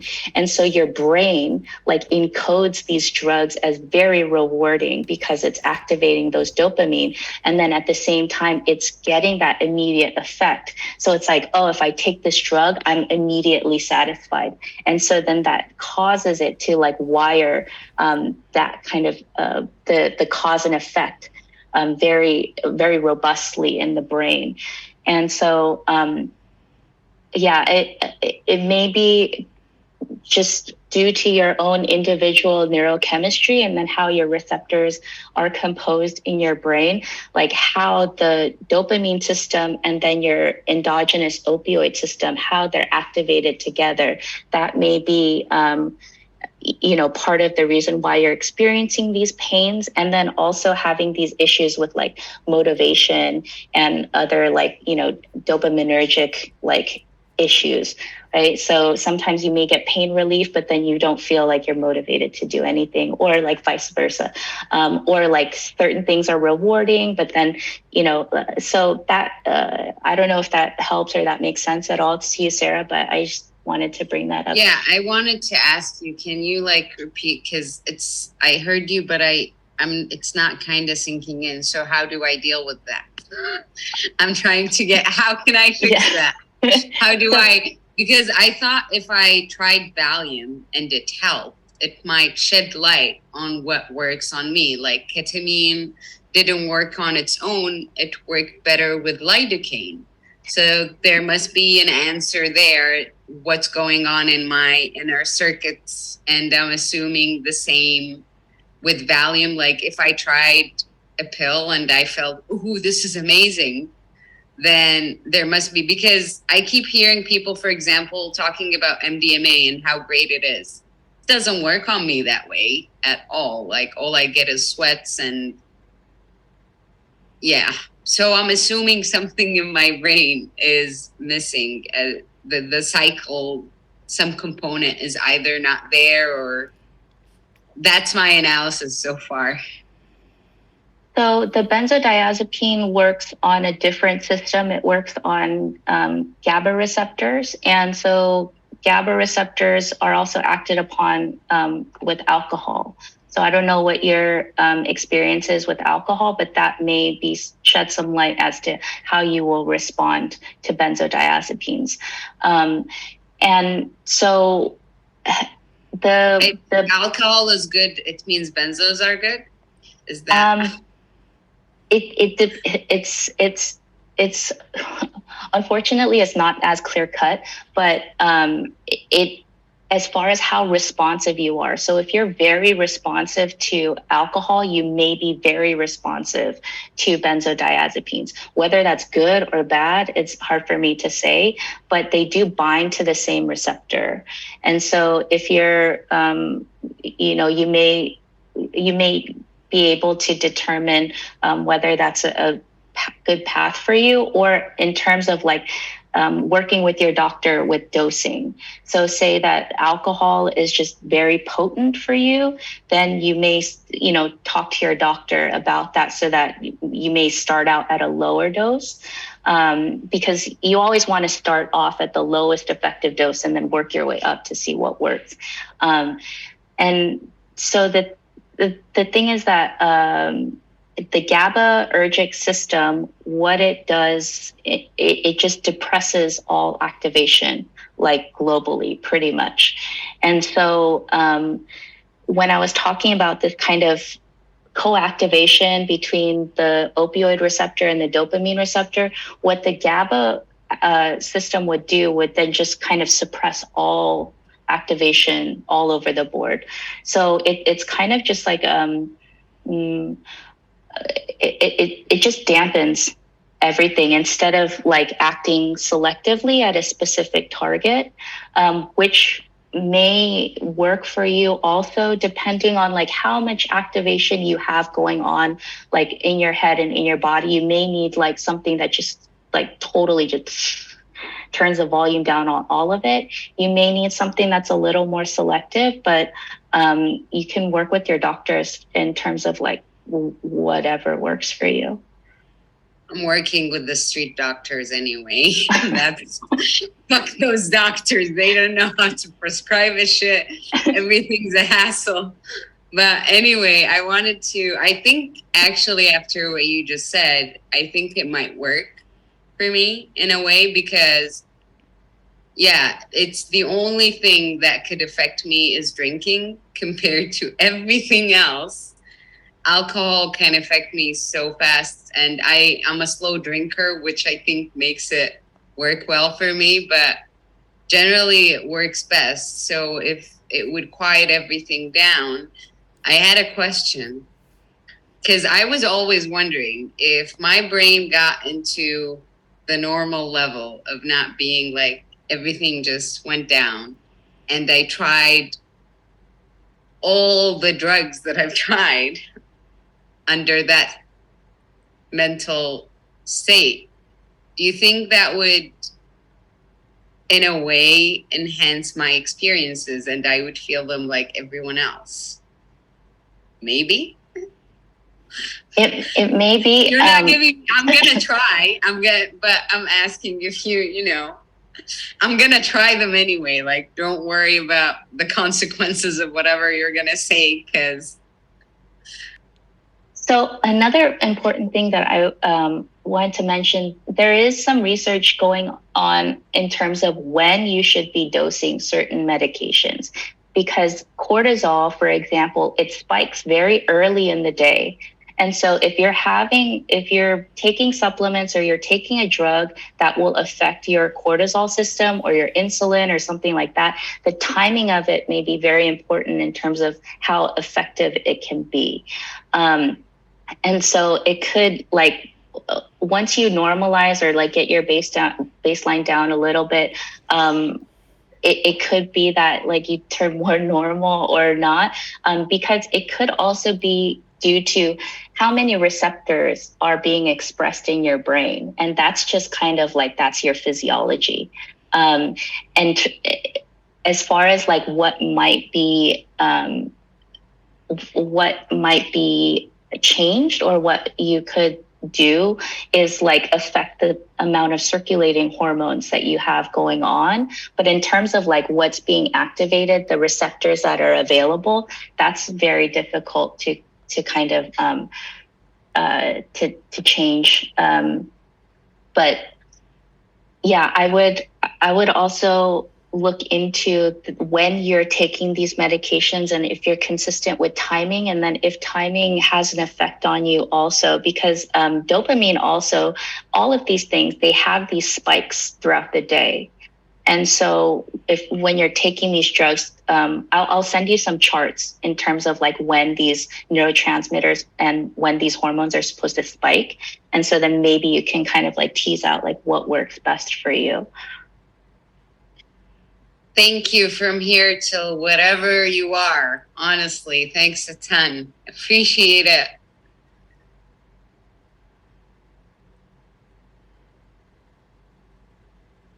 Yeah, no, this is all great. I'm like really glad. And someone was asking about like timing for meetings, and yeah, I mean, we usually just kind of roll with it. Sometimes these things go for like, I don't know what the record is, like 10 hours or something. But they're kind of free form, and it's just kind of like come and go. So it's the person who had asked me in the chat, just letting you know that. Like speaking of which, I'm probably going to bounce off for now, but I'm happy to just like appoint all of you guys as co-hosts so you guys can hang around for as long as you guys would like. But like, I don't know. Yeah, like I just want to, thank Justine for dropping so much knowledge in such a burst of time. Everyone stay safe out there. And yeah, I don't know, but I'm gonna head off. Does anyone want to volunteer to just kind of, you don't have to do any hosting things or whatever, but do anyone want to volunteer to keep the room open? Robin, you got it? All right, cool. Then everyone, you guys are on your own. Don't break any laws or else they'll shut our Zoom down. But otherwise, you guys are chill. So thanks for being here. I'm glad to have spent this time like learning and hearing from you guys, and just sending along my best. I'll be here again next Sunday. And one last invite, if anyone wants to take the class, it starts next Saturday. And you can just send me an email. I'll just happily like enroll people with like a scholarship if they want to take it. And that's all for now. Take care of everybody. Bye.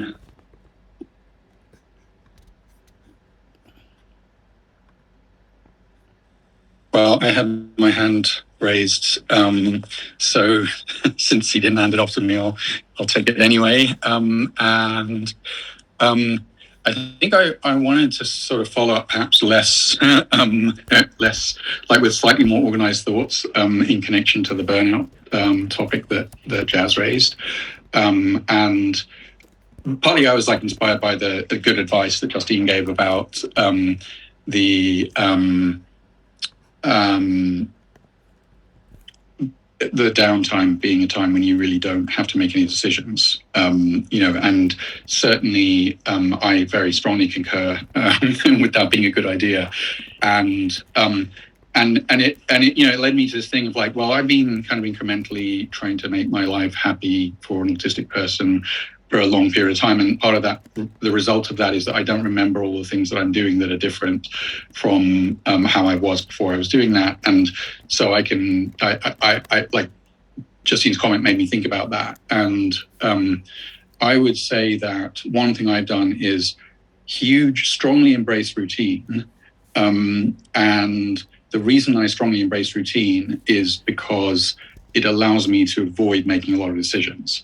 And that decision-making resource, it's interesting because it's sort of perceived as a resource often, or it's perceived, it's like you need to like rest the executive function part of you in order to like have it be fresh for when you need it later, or executive function breaks. There's this kind of idea of it being a resource that is either working well or not working well. Or that can be exhausted, or and refreshed, and that kind of stuff. And I'm fairly skeptical about those models of how one executive function is a problem.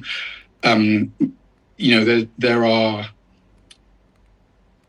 as far as I know, there's no research that like does a really good job of validating executive functioning as a resource. There's definitely tests that show people struggling with executive functioning tasks, but none that validate a deeper model of it's like a resource that's stronger or weaker, you know, or that it's being depleted or like replenished, that kind of thing.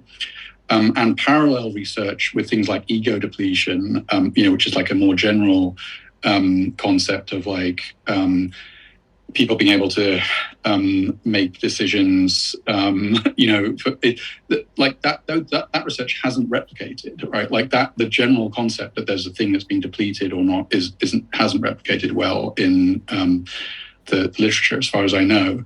And so that, having like now just trashed science, I can now make my own theories up and state them as if they have some validity. And like they do, in the sense that for me personally, the way I think about them has been helpful for me.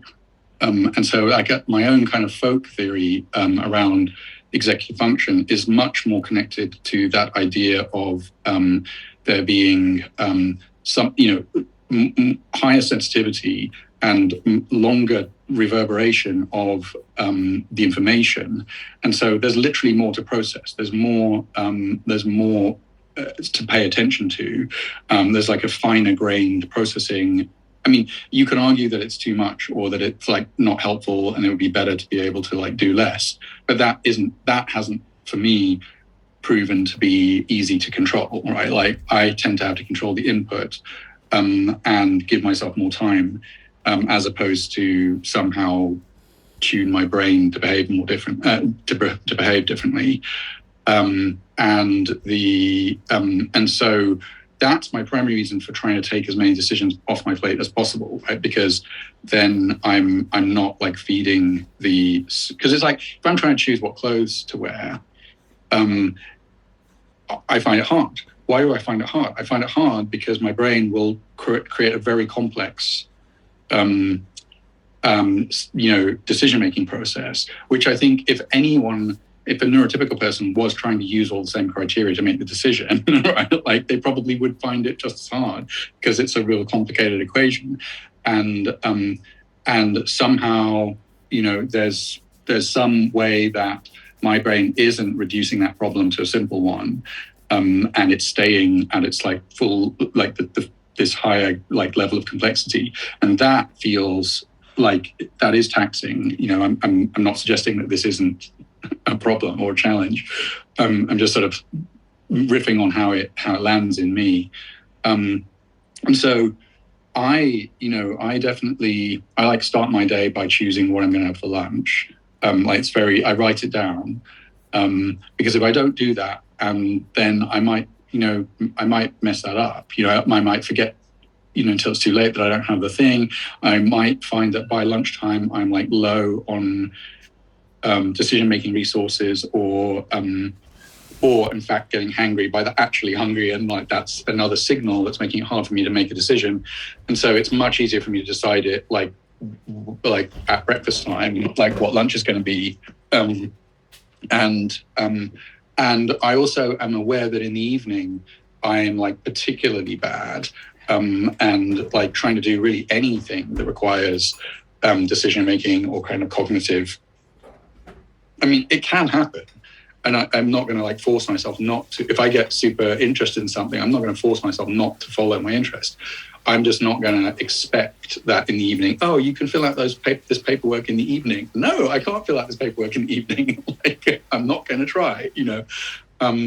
And so there's a lot of things like that I try to do, which feel like are the result of getting to know my own rhythms, like knowing what I can do and when. And I think something that Eric was saying about doing a more blue collar, less kind of intellectually demanding task or job. I mean, he was talking about it in terms of employment, but I have also tried to learn that sometimes my brain will just be in this state where, I don't know, there should be a word for it, but there isn't, because most of the language we have is about neurotypical brain states. But, you know, it's like sort of, I don't know, some combination. It's like I want to use color words for it. It's like a kind of slightly greeny yellow, buzzing, kind of hot state. I don't even know what that means, but it means like in that state, I'm not relaxed. There's quite a lot of energy going on, but the energy is unfocused, and it's not actually aversive or painful, but it would be if I tried to use it to do something. I would get very frustrated if I tried to like play the piano or read a like scientific article. But on the other hand, if I decide to empty the trash cans or do something that's already very routinized in the way I approach it, then I probably can do that and actually feel good about the fact that I've used my energy for this thing that, you know, I can do in a sort of more, that's a more routine task. And so one of the things I've tried to do is learn, oh yeah, my brain in this state is actually good for, and whereas when I'm in the mode where I really want to read the scientific paper, then taking out the trash is going to be almost impossible for me to get myself to do. And so a lot of like what I feel like I've been learning about myself is that, you know, in different states, different activities, different feeling states, different mental states, different things are actually possible for me and actually feel good. Like the day, if I get through the day and like, I took out the trash and I read a like scientific paper and I ate my lunch and, you know, I did a lot of I can do a lot of productive things, but the way I find myself having to do them is very based on responding, being able to identify what my brain is good for in that time, at that moment, and responding to that. And sometimes what my brain is good for is time to have a nap now, and learning to respond to that and not delay. Like, you know, it's taken me a long time to learn, like, oh, no, my brain really is like fuzzy and not working very well. And it's like time to take a nap. And 25 minutes or 30 minutes of napping will like give it a huge refresh. Whereas 25 minutes more of trying to read the scientific paper or trying to do, you know, will like actually compound the badness. And so there's I'm trying to kind of paint a picture of how I'm trying to learn, how I've been trying to learn, and how I've been getting reasonably good at navigating my own autistic brain, I guess. And another thing that's worth mentioning is that like autism diagnosis and autism symptoms, you know, there's like at one end of some conceptual space, there's like, how do people come to think of themselves as autistic?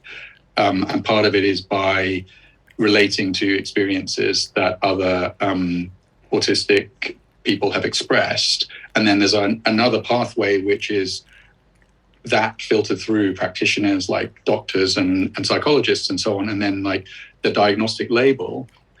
But then at the other end is like this massive diversity of different kinds of autistic people, and with different genetics and different brain chemistries, and you know, some it turns out, you know, some autistic people have like really large additional like numbers of neurons, right, in different parts of the brain, and like no chemical, that's not a chemical imbalance, that's like a physical difference, you know, and that's just one variation. There are like a lot of different variations on of people who are on what we call the autism spectrum, and so by saying that, part of what I'm saying is like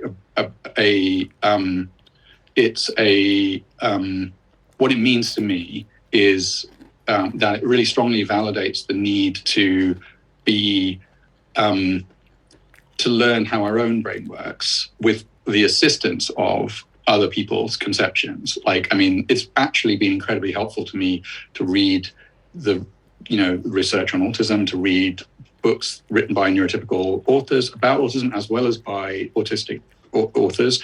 Both have been helpful. Like one, I do filter out all this dark, negative medicalization. Like when I'm reading stuff by neurotypical authors, there's a lot of like, what's the word, sort of deficit, negative kind of like connotations, which I have to filter out. Otherwise I'll think of myself as defective, which I simply don't think is like true.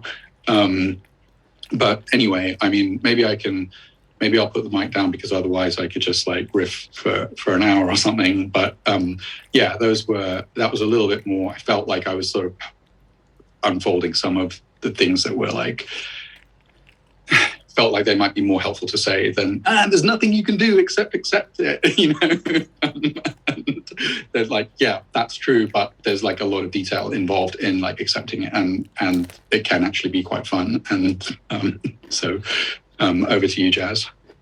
Yeah, I appreciate, that nuance and that share. And even like what you said earlier, if I can go back to the 11:30 coffee, right? And like how many like decisions that like prompted in your brain to be like, wait, do I like step away and make this now? Do I do it later? Oh, I can't let it get too late. Like my brain does that too. And it's funny because it's like, that's just like, and then, like you said, they've shown that there's more neuronal like connections that aren't pruned in people with autism than our brains.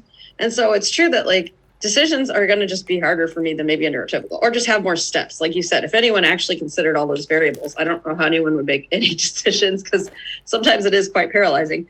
But yeah, so that being said, like I totally relate to that. So I think for me too, like the self-acceptance kind of path is balancing like, okay, what is just how I am and can't change? And then how can I manage with that? Like you're saying, like I notice if I don't plan my next meal too, I start to like fall apart when it's time to eat, because I don't know. And so it is something that if I have in mind what I'm going to eat, it's helpful routines, like you said. And so I think it's like, yeah, it is that balance of knowing that my brain's going to be a certain way, and how can I like make things a little bit easier where I can.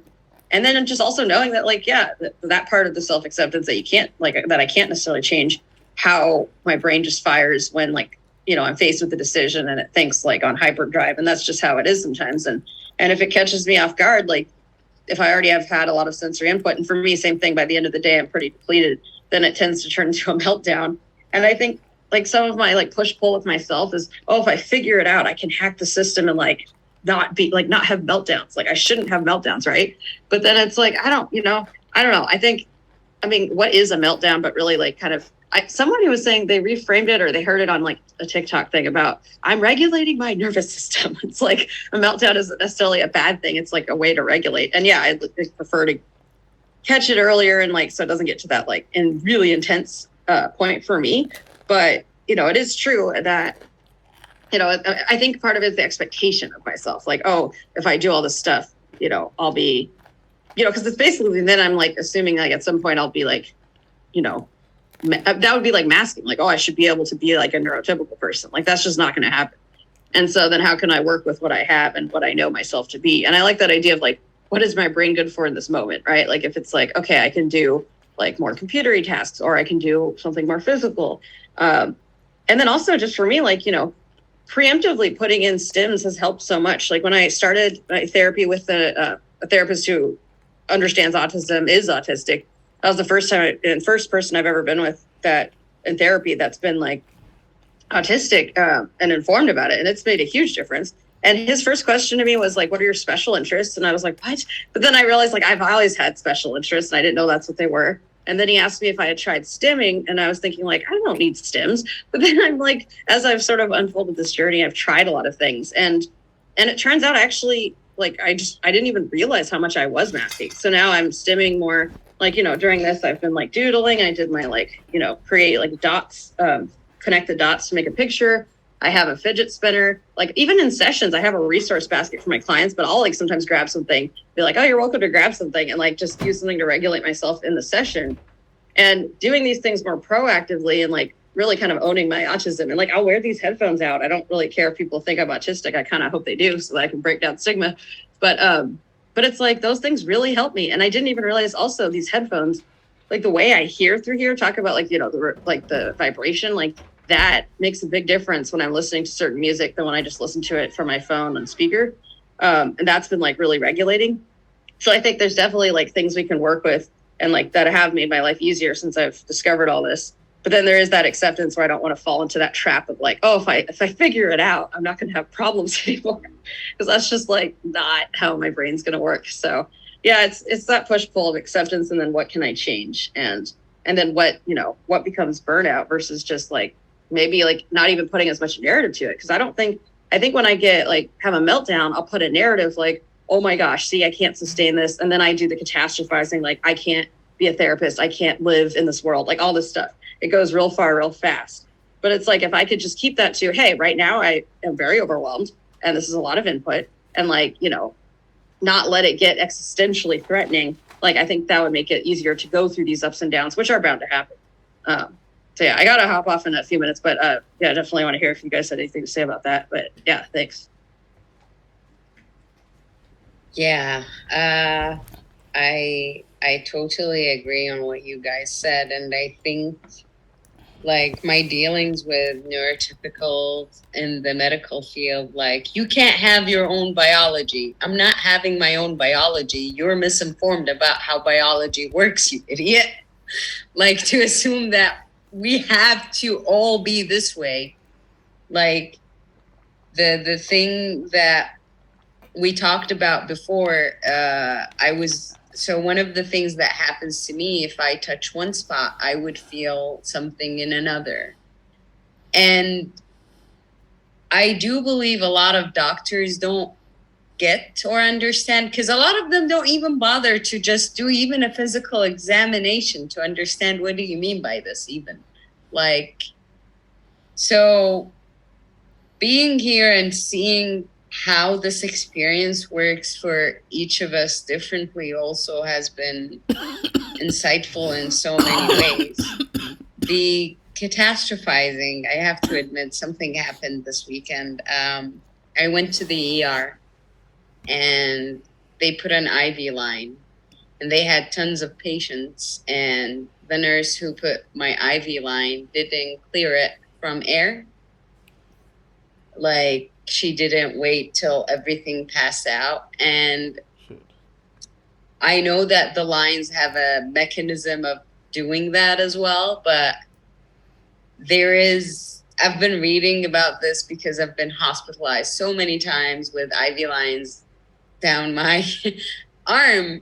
And I've read enough to know that, yes, you need a big quantity for it to have a serious effect, like 50 cc's of air for it to be a serious threat. However, I've read also by doctors who are saying there is a misinformation amongst healthcare providers. And I agree, there's tons of misinformation amongst them that it does affect. You can send a patient home and this tiny mini air embolize could cause problems later, whichever way they manifest, whether as a stroke or as pain that no one knows what's causing. So there is an effect. And they're like looking at me as if I'm this crazy person. And one person just came to me, like, I rang the thing, just wanting them to stop the drip and sort this line out. And she came like 2 minutes later. I'm in the ER pressing I'm having a crisis right now, and no one showed up for 2 minutes. And then she told me, you're probably imagining the air bubbles.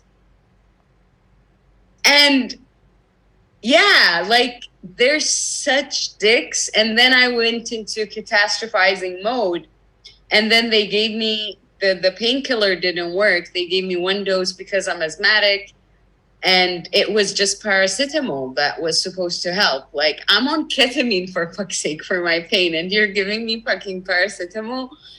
And then they gave me this other drug, and they tried to change the line, put it in the new one. And I saw like bunch of, clear things just passing through. I was like, no, I'm going to call them. And no one came. So I literally tried to remove the line, and then blood went everywhere. And then they started treating me worse after that, which was like, you know what? I don't need your pain medication. I have tramadol at home. I'll just go home. Just tell me I'm cleared out to travel, because I'm traveling in a few days and I have this weird, like, tummy ache that is not IBS, like what I'm used to in IBS. And this doctor, I told her, the ER doctor, after this has happened, and I already informed the nurse that I have anxiety and I don't like how they're doing their job. I get they have tons of patients, but that doesn't mean that they slack on their job and do the steps properly. And they don't like this attitude, obviously. So this doctor came and I told her, I just want to know, is what I'm having IBS or is it something else? And she was like, you can diagnose yourself with IBS. I was like, listen, I've been going to doctors for over 10 years. I have chronic issues. Like, I've been diagnosed with IBS long time ago. They've done colonoscopy like maybe 5 years ago, ruled out everything. It's just the attitude, because she saw me acting in a way that didn't, I don't know, rubbed her off the wrong way. She was just giving me a bunch of attitude, like, in such an awful way. So yeah, I get the catastrophizing mode, but I was like, fuck it. I felt I wasn't being listened to. No one gave two shits about what I was going through, and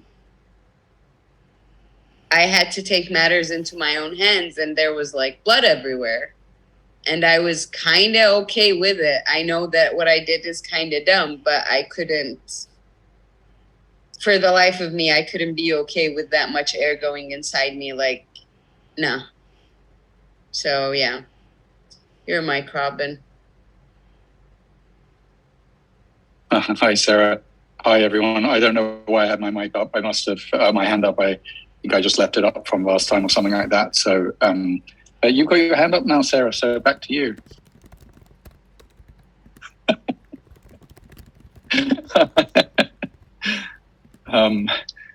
Yeah. So the floor is open. Anyone can put their hand up and go for it. And we don't need to continue on any of the topics that we've been discussing so far. It's entirely open. You can bring any new thing up or share anything that is just coming up for you. The space is open to everyone for whatever they feel like they need right now.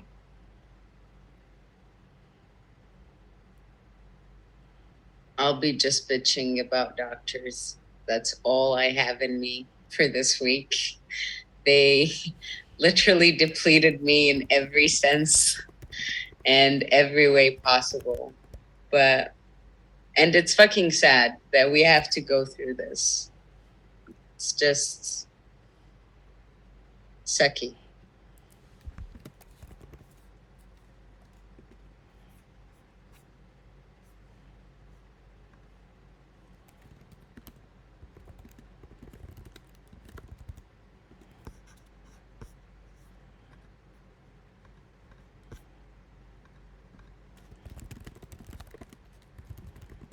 No one is going for the mic, you guys? Jennifer, your mic.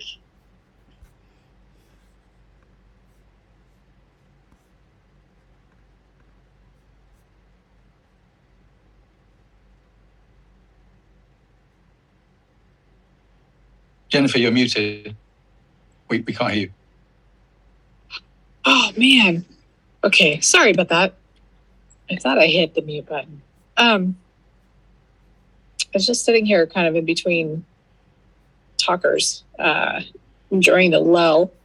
I like the lull in the conversation because it helps me kind of get grounded and recognize that, hey, we're all in here and everybody's listening. And it's like, oh, this is a different energy.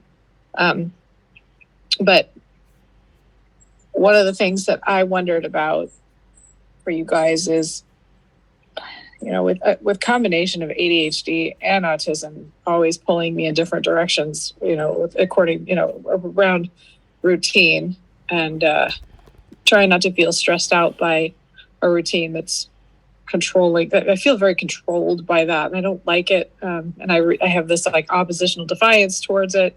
But then when I do get a routine going, I know that it's really good for me. So it's, up here, like, the intellectual part of me really gets it, but my body just wants to resist. So I just wondered if you have any hacks, any of you, with how you kind of create a self-discipline in times when, maybe you're off your game. Like, there are different times in my life where I'm using less